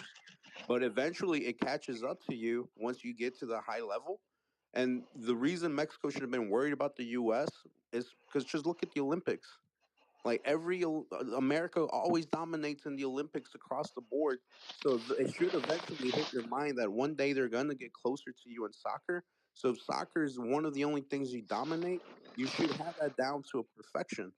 But Mexico's in the same mindset. We're always gonna be better with them. They'll never catch up to us. When once it gets too late, that's what I'm saying. These chocolate cups, yeah, okay, it's a chocolate cup. It's a friendly. Who cares if they win? Whatever. We're still better. But that mindset eventually is gonna bite you in the fucking ass. And once you realize you're gonna be playing second fiddle to them. I completely disagree with you. They're they're perfectly content in losing to the U.S. to build this stupid rivalry to try to make more money. I used to think just like you. Is I think it's gone completely the other way. They're perfectly fine with losing to these guys, and I see it the other way around. I see the Mexico being the hooker on the corner with the high heels and the lipstick on, Okay, and but if they're perfectly fine losing to them, how can you claim that they're better? So if Mexico is the hooker, and then the U.S. is always banging her. How can you What claim the that you're better? Wait, Who's in control at that point? wait. Is the hooker gonna go home and say, "At least I made a lot of money. I'm the queen"? No, that guy's the one who gave you the money. You're under his control. Isn't that what the You, owners are doing? They're making all the money, so basically, yeah, that's what's happening. but you as the fan, are you able to say that your league's better? Well, like I said, the TV ratings prove it's better. No, the TV ratings prove that more people tune in. But if they're winning CONCACAF Champions League and they're winning you on the national team level and they're beating you with these leagues cups, these all-star games, and they're beating you across the board and everything, are you truly better? Al Pastor, come on, man. Look, I keep going to No, these I TV know it's ratings. better. Don't get Look, me wrong. I spent like watching U.S. Open Cup games today. LAFC could barely beat some team called Monterey Bay that I never heard of. They went to penalties. And LAFC, everyone says that them and Tigres have the biggest death roster in the Americas. No, I get it. Like watching these games, they're shitty. Like the level of talent is shitty. And I know like Liga MX has better level, but how come when it comes time to play up against them, we can't back it up? see, I get that, but what I was trying to say, I know everyone just keeps like brushing this to the side, but I keep going back to the ratings, and I know I heard what you just said, but the last these Conca, you got to keep in mind, man. Look at the views that the Leon versus the whatever Tigres game. It got like less than 100,000 views, man. Fucking the blender commercials at midnight get more views than that. Like in the grand scheme of things, no one really cares about this except Mexico and their yellow journalism and their Mein Kampf media that they're always attacking Mexico and Mexican players. Like they're the only one benefiting from this. They get their ratings, they get their views, and no one over here, no big U.S. sports media that's relevant, even bats their eye in their direction, man. It doesn't really matter, in my opinion. Oh, speaking of yellowism and all that clickbait, I'm gonna give a shout out. I can't remember their name, but it's someone in the Chivas Discord, Chivas del Norte. They ran the data. You know how they say like, "Oh, it's terrible that Santos is in Liguilla, 13th place could be champ." They ran the data, and I think like for the last 15 years, the champ is consistently from like the top four.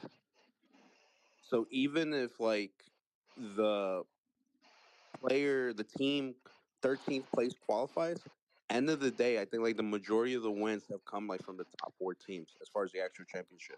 Shout out And there's to Soccer Sauce. He's the one that posted soccer that. sauce, yeah, that's the one who was. And there's always at least a top four team in the finals. So that's a lot of clickbait too. That Liga MX is mediocre because 13 teams can be 12 teams can be champs, but the data shows that from the top four, there's always representation in the final, like 90% of the time. So that's clickbait as well. All I know is we won in 06 as the 8th seed, so we're part of the problem.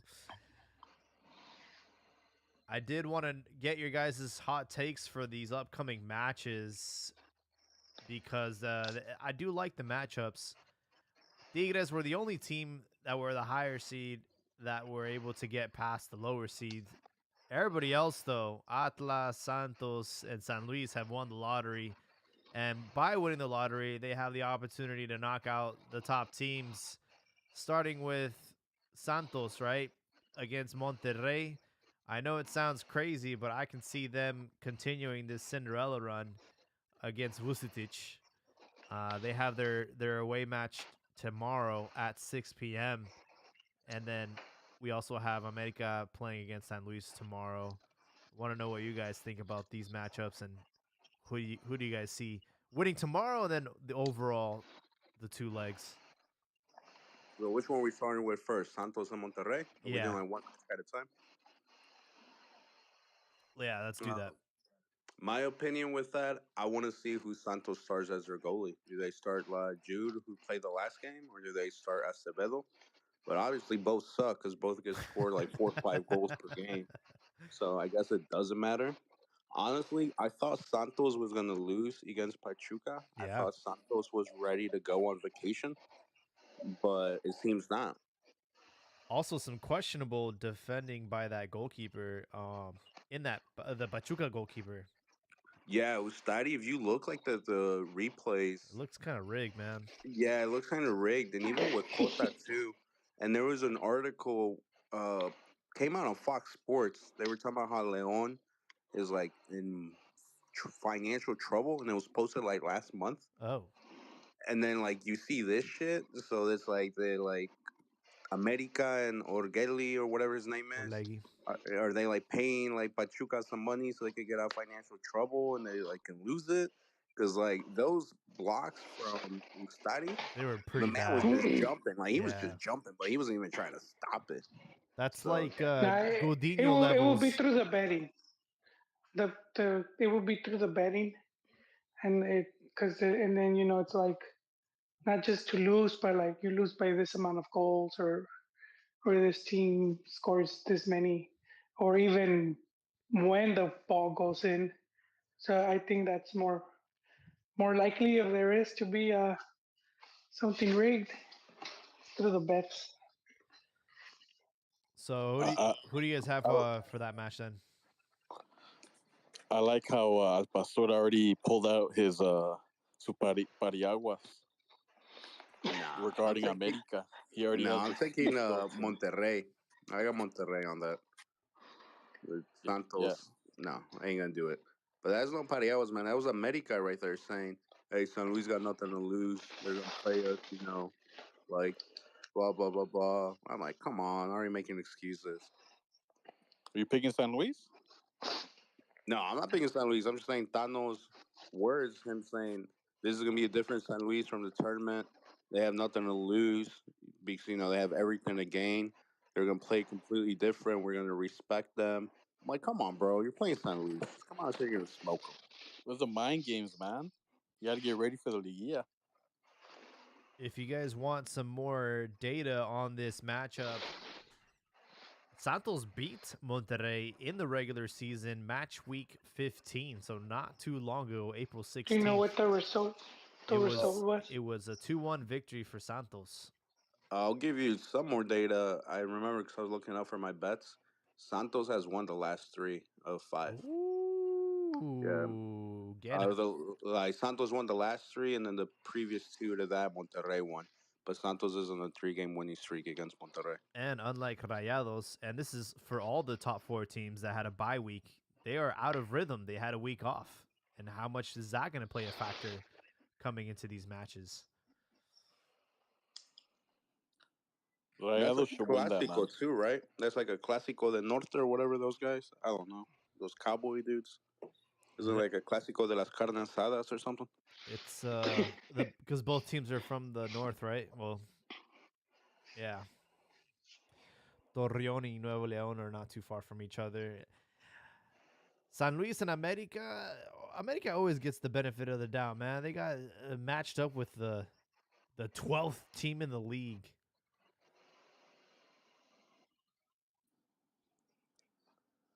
What a shame, man. But well, what do you mean? Is it the 12th team? Yeah. Well, that's because of Querétaro and León laying an egg, man. Not because of America. I'm just saying, like, you guys have the easiest matchup out of everybody. The fix is in. Absolutely.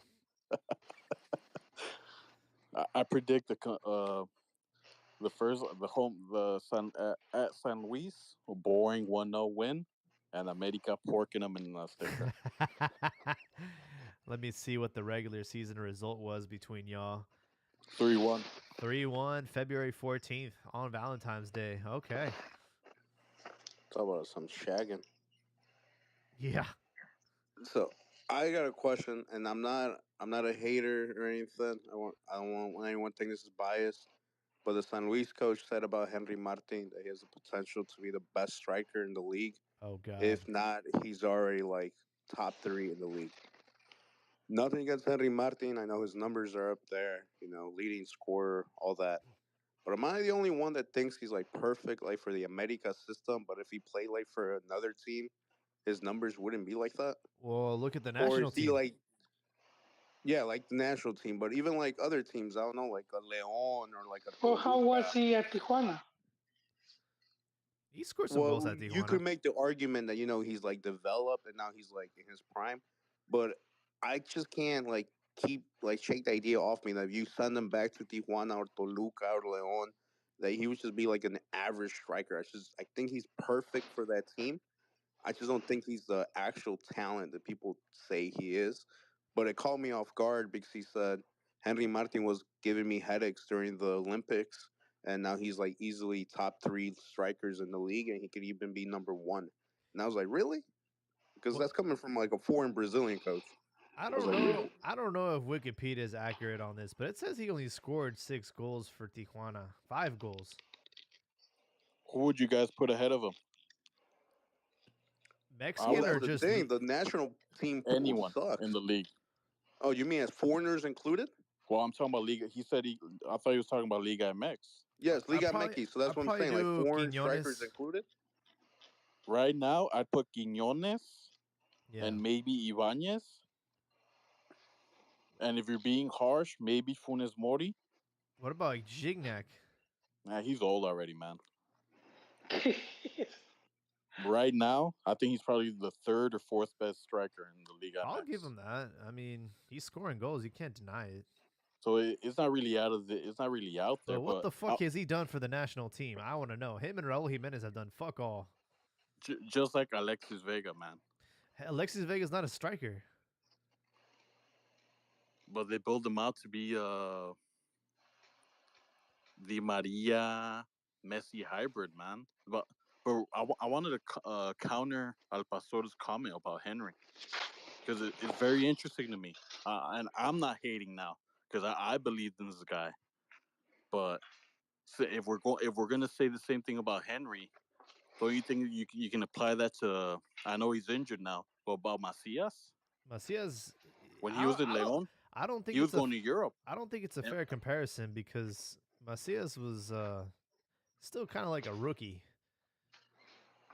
But he wasn't he the leading score. He was tied for like he was the most scoring Mexican when he was at Leon, and then he comes to Chivas, and can you honestly say he's the same player? No. He had Mena, he had Meneses, he had international starters at Leon, and when he comes to Chivas, like he's like what's going on there? That's pretty he's been- similar. There was one season where Injuries. he did lead the team in goals, right? But a lot of them were from PKs and stuff. And No, but yeah, that's my point. I feel like Henry Martin's the same situation. He's like benefiting off the system he's in, but I just don't see him putting up those kind of numbers somewhere else. so, I mean, where would he go, right? Is he good enough to go to Europe, or would he just be sold to another team in Mexico? He's too old, man. He's not going to Europe. How old is he? He's 30. No, I think it's gonna be Oribe Peralta. America's gonna get all the juice out of him, and then once he's like Sell to Sell him to 38, Chivas. they'll send him to Chivas. Damn. I was about to say he was going to reach his Oribe Peralta a moment in his career. He beat me to it. You're right. I think that's what's going on right now. But the difference with Oribe is he's a winner. He's won leagues for not just America, but for Santos. And Henry hasn't done a fucking thing. And Oribe turned up with the national team. And he Yeah, balled he out. won that gold medal. Gold medal too, man. After this tournament, that narrative is going to change, man. I don't think they give trophies to teams that finish losing to the 12 seed. So I don't know. what kind of what kind of trophies they give out for that. Participation trophies.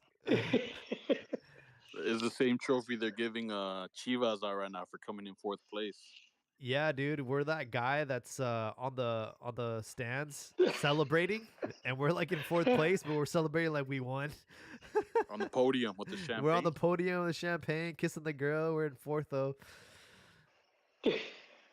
but we're here, and we have a matchup against Atlas, arguably, probably the toughest out of all these matches.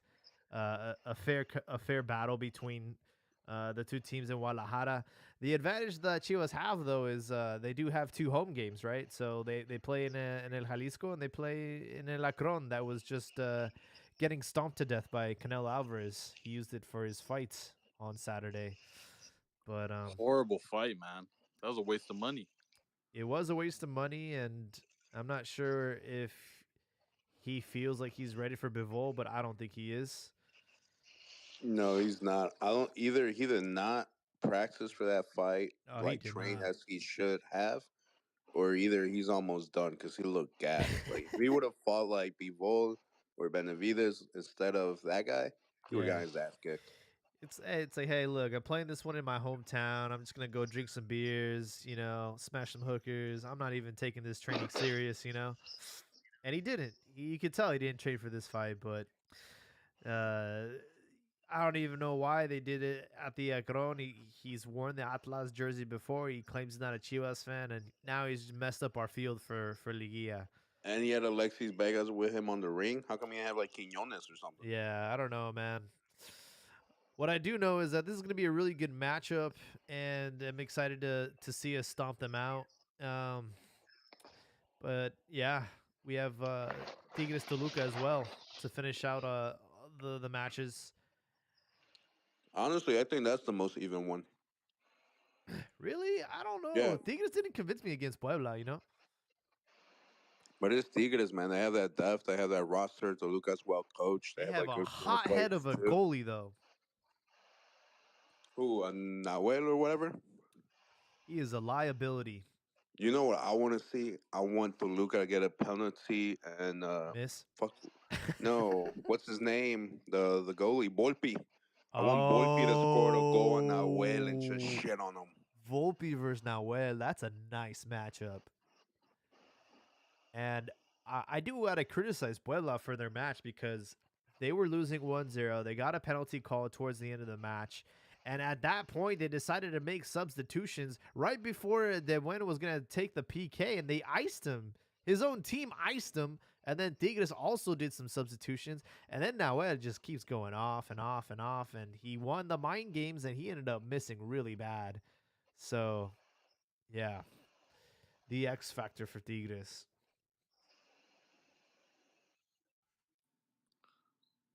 It was an ugly win, like I said, wasn't it? Yep. I think they're gonna shag Tigres. Watch. And the Atlas game with Chivas, I think it's gonna be pretty nip and tuck.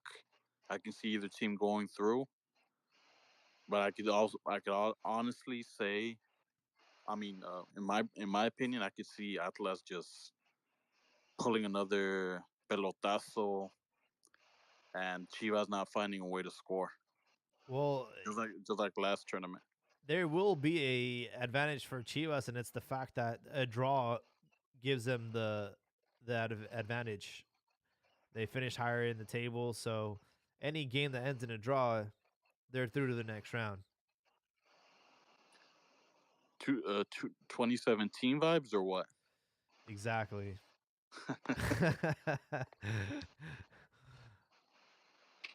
Hey, I wanted to bring something up with you guys, if you don't mind. Go for it. Because I was watching a decent amount of football after I came back to Houston. I caught up with the repechaje games, and today I tried to watch the Champions League game. Oh yeah. And but what really caught my eye, because I'm just like a cue the bingo card when Ron comes on here. He's always talking about Libertadores. Well, I watch it too, man. I'm a connoisseur of that. And I was watching this certain game that caught my eye. It was River against El Fluminense. Brazil team. Yeah. Very tight first half. It was 1-1, I believe, and they ended up being 5-1. Flu porking River, right? No shit. Like But I that's think important. Muñeco's gone though, right? Yeah, I he's think gone. the There's striker is Gallardo's Argentino gone. also. The flu striker, I think he's Argentino. That's what I was gonna mention, Habibi. Figueroa was in Liga MX. Exactly. You guys beat me to it again. No, you Germán brought it Cano. up. He didn't beat you to it. His name is Germán Cano. He You played said in Le you set up the tap-ins. for sure. He played in. I vividly remember when he was in Liga MX, man. He played for León, and most of the time you'd see him. He'd come off the bench, I think he only played a couple of games. I had to look it up because he scored a hat trick on River.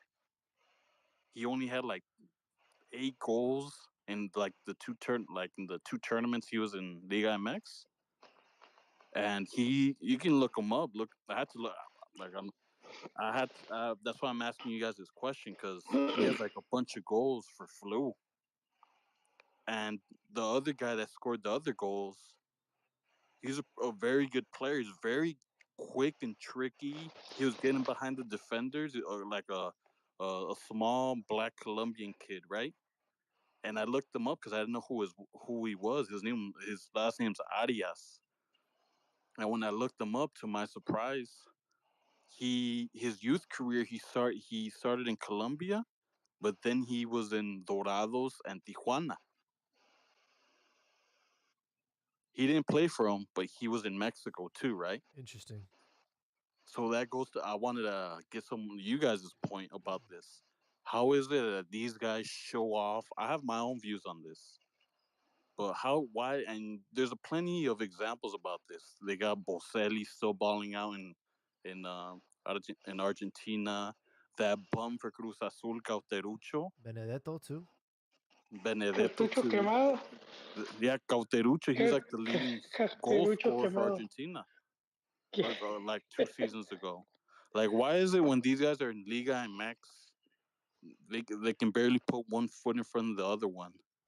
No, And They can't. They come here just to random, collect a dude. paycheck, eat good, No, I don't. and fuck some good pussy, man.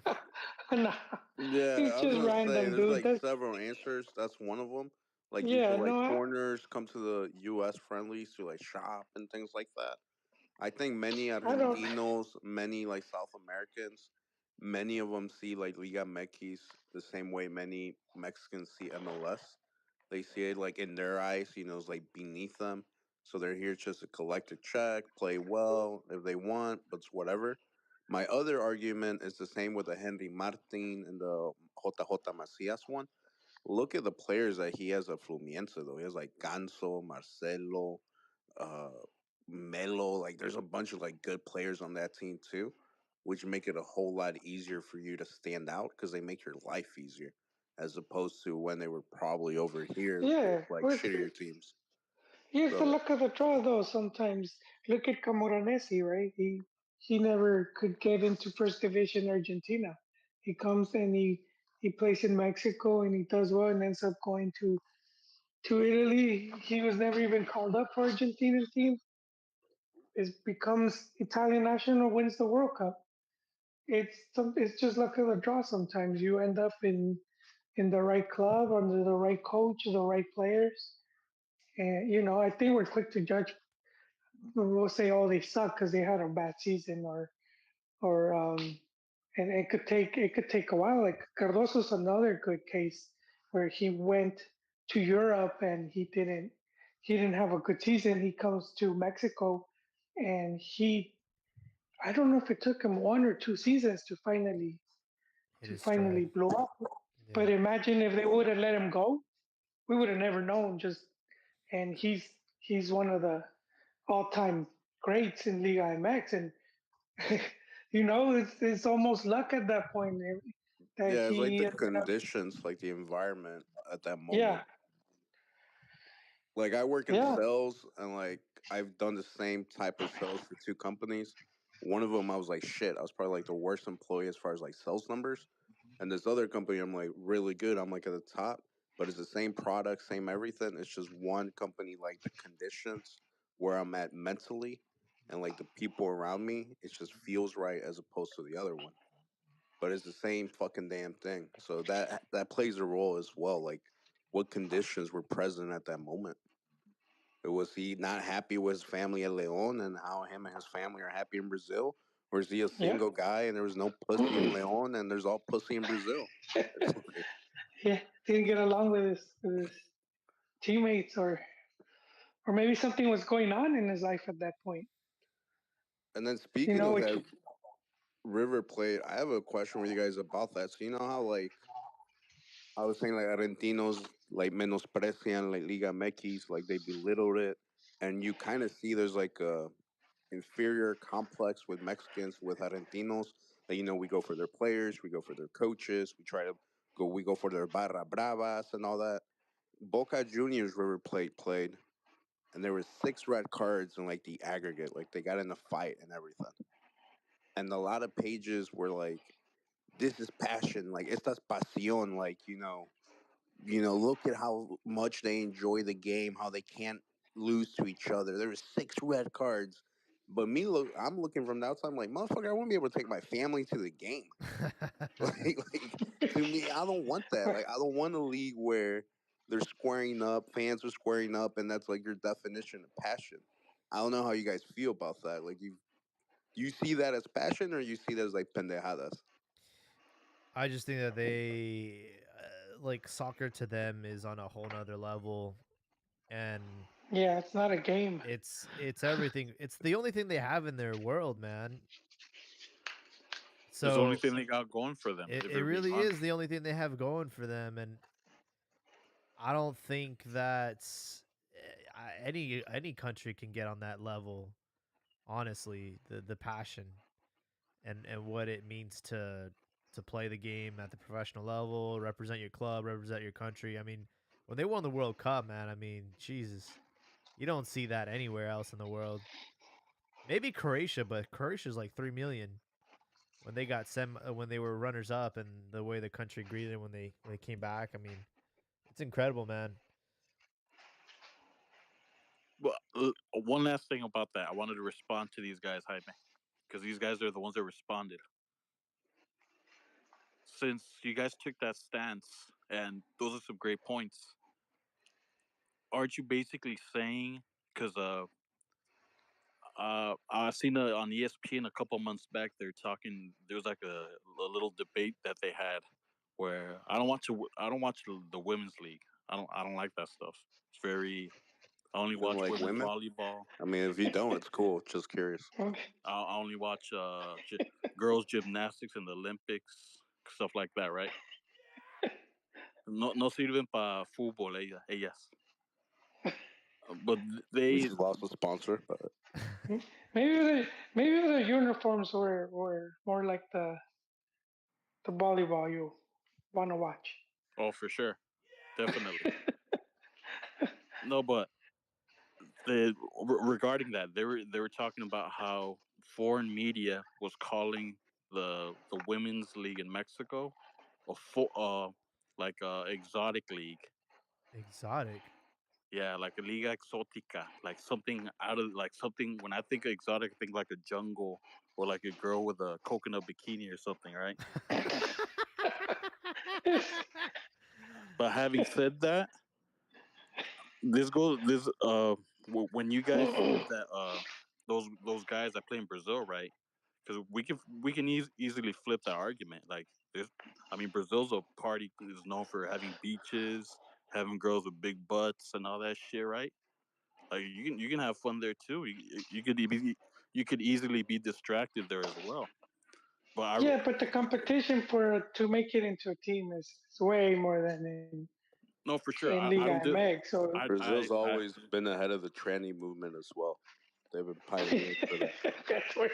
That's why Salcido wanted to play over there, right? No, but what I was getting to is uh, that America documentary, that shitty America documentary. I It's like the one part about it that really stuck with me was when they fired Ben Hacker, right? Because he would Yeah. go golfing all the time there after the No, they didn't practices. fire him because of that. Huh? They didn't fire him because of that. Why did they fire him then? because he played Joaquin Del Olmo, and he ends up taking Del Olmo. He was in I forgot the name of the team, and he takes him over there. But Del Olmo was having some type of I think it was a contract dispute with one of the presidents of America, and he the they went to Ben Hacker and they're like, hey, don't play this guy. And he's like, why? And he's like, they kind of told him the reason or whatever, and then he's like, fuck that noise, I'm still gonna play him.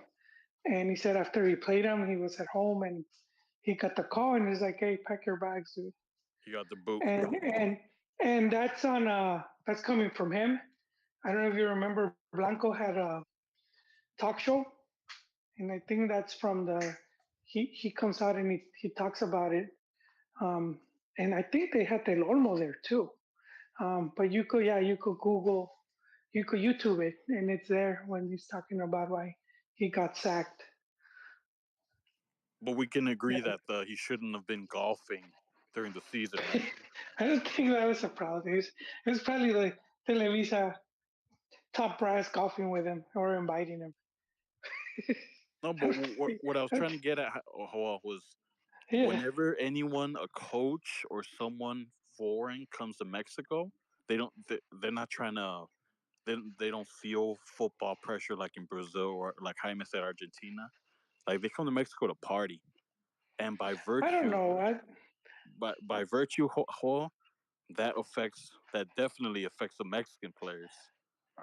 I don't know, because you do see a lot of the coaches that come in and take it very serious, or that they could feel the pressure. I mean, look at Tata in his final days with Selección, man.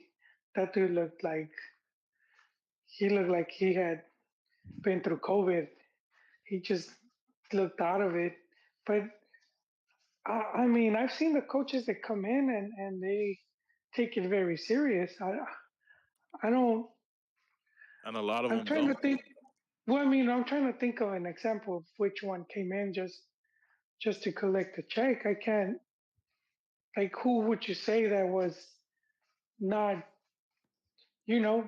Turco was one of the ones that, when he was at America, that would just leave, unannounced at the weekend after the game. He'll be on a flight to Buenos Aires.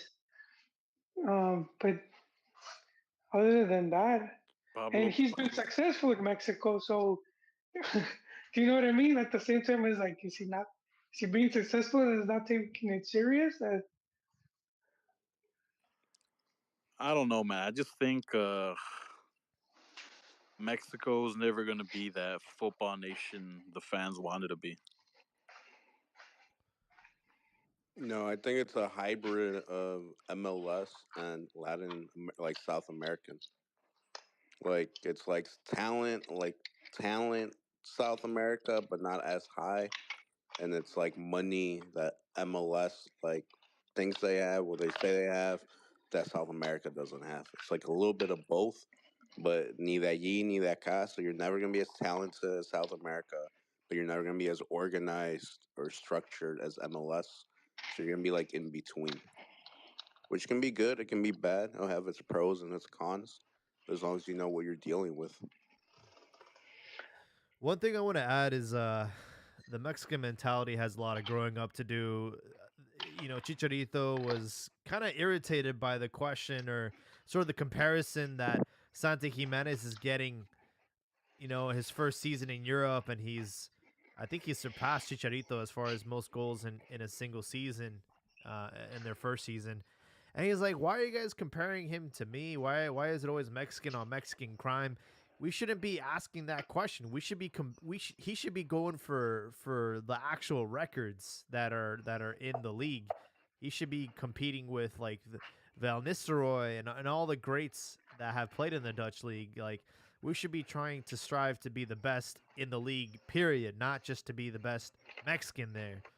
And I think a lot of people underestimate like Chicharito's comments, and they twist it, and you get headlines about him being a hater or not. It's like, but it's a legitimate question, and it's like, dude, it makes a lot of sense. It's like this whole midget mentality that we have. It's like, why not strive to be the best? Why does it have to be the best Mexican? Yeah, clickbait. I don't know, my Chicharito's comments. I think like if he was not a player, like if he was retired, a lot of people would agree with his views. But he'll say like some inspirational, motivational shit, and then go play and like does nothing. Like so, it's like it doesn't go hand in hand. Like it's like your single friend giving you relationship advice. Like, okay, bro, sounds great, Oh but yeah, how your come you're fat not doing friend that? telling you how to eat healthier. Yeah, so it's like that. It's like like a lot of shit he says. Yeah, it's motivational, it's inspirational, but how come you're not doing shit with Galaxy? How come like you scored 13 goals in the season with him, and it's like great numbers, but you don't show up in playoffs. Like you haven't really done anything since you left Madrid or Leverkusen. You like it's It's like what are time you for doing, him to bro? come home. It's time for him to come home. But even that, like he's just gonna go to Chivas and collect a check. I'd rather have Ah, Pulido back than Chicharito, to be honest. really? I feel Pulido would do more on the field than Chicha. Wow. I I, disagree. I think I've seen Chicha when he's in teams that he combines well with his teammates. That he's done really well. So like you mentioned, Leverkusen, and I think he would Yeah, fit right into but this his Chivas. priority is not Chivas. He said it. He said, "I'm not gonna leave Galaxy unless I win a title." Oh God, he's gonna And be there for Well, the. what do you Pulido's like, want "I him to want to say then? retire at Chivas. Like, I want to go to Chivas. If it was up to me, I I would. retire at Chivas." I don't think Bolillo should have ever left, but I haven't kept up with him since he left. So is he shitting? Like, is he sucking right now? Or is he? He just came back from injury. He also scored a goal Oh too last no, weekend. I don't want damaged goods, bro. we got we got too much Chicharito of We that. damaged have, goods too, man. we have too many. We already have too many. I mean, we got Macias, bro. Look at that dude, man. That guy's made of glass. We don't need another one. Well, And one has Alexis a good gets right injured leg. The other every has a other good month. left leg. What else This do you isn't want? the Make a Wish Foundation, you know. But we're at the 2 hour mark, guys, so we do have to wrap it up pretty soon. I'll let you guys have your closing thoughts.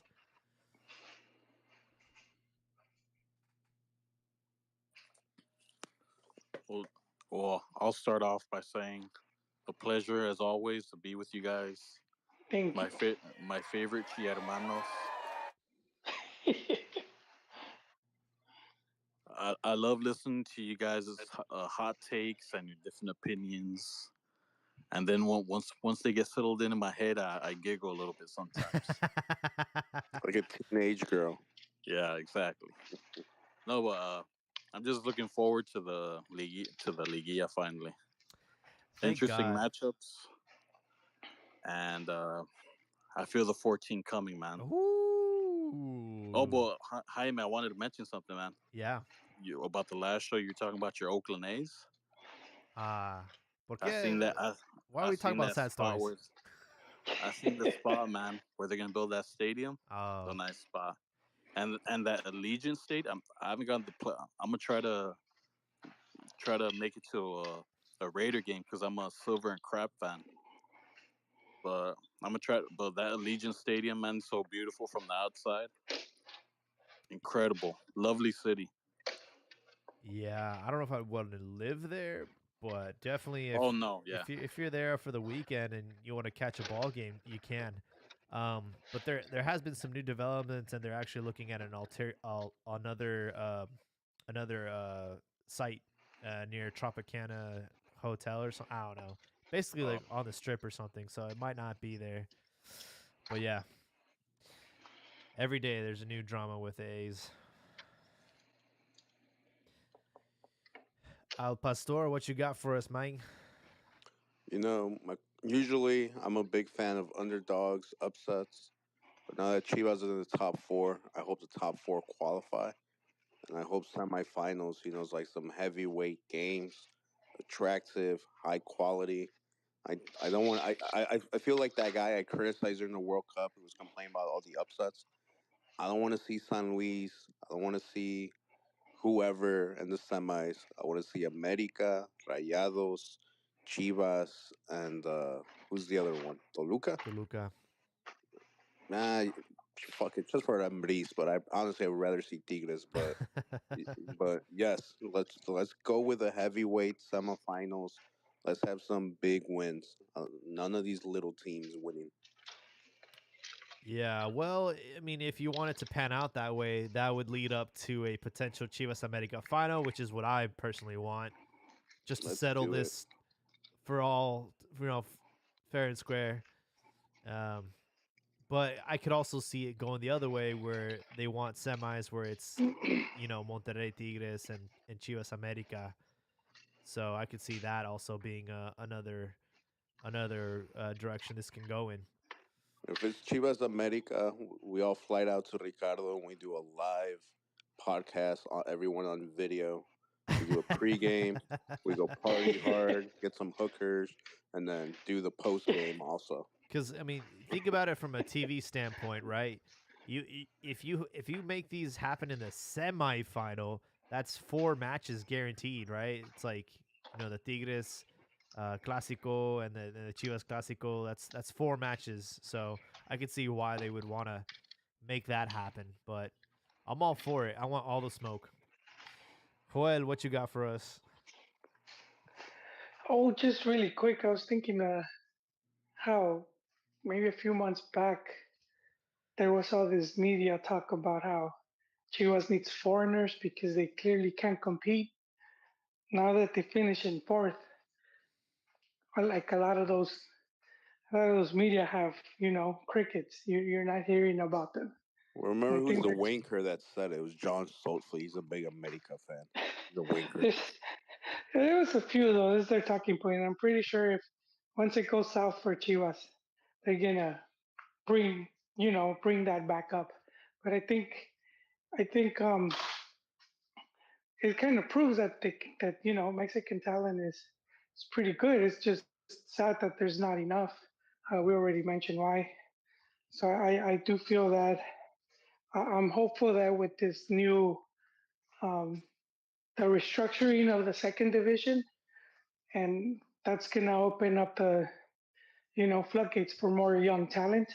So I do see that benefiting Chivas in the long run. So I just hope that they build from right now. I as good as they did, even going into next season, I feel they still would need to bring in 1 or 2 more players. Oh, speaking of second division, just quick thought. But they're always taking advantage of the loopholes. I was realizing the other day, Phil Jones is always with Manchester United. Like, he never gets transferred. I'm like, how the hell is Phil Jones always there? Always gets his contract renewed. Well, they have a rule where you need to have an English player uh, that was developed within okay. an academy for at least 3 years from his youth. So they need to keep at least 3 of those on the rosters, and he's one of them. Oh, Man, he's been on that lottery, huh? Yeah, so and he gets paid $4 million a year. That he knows he's not gonna get Damn. fired because he fills that void. Same thing with Manchester City. Their third goalkeeper. He's 37 years old. He gets paid $4 million a year, but he fills that loophole. nice. So even though the rules getting put in place that you think are gonna help, when it comes to money, teams are gonna find a way to fill that loophole.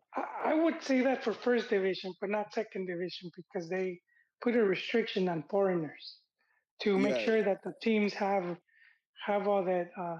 Yeah, and it's the rule was made just for that because they pretty much realized, especially with this past World Cup, like there's not much players to choose from, and we're gonna be in real hot trouble if you know if we don't remedy this. And at the same time, they don't want to let go of the transfer cash cow.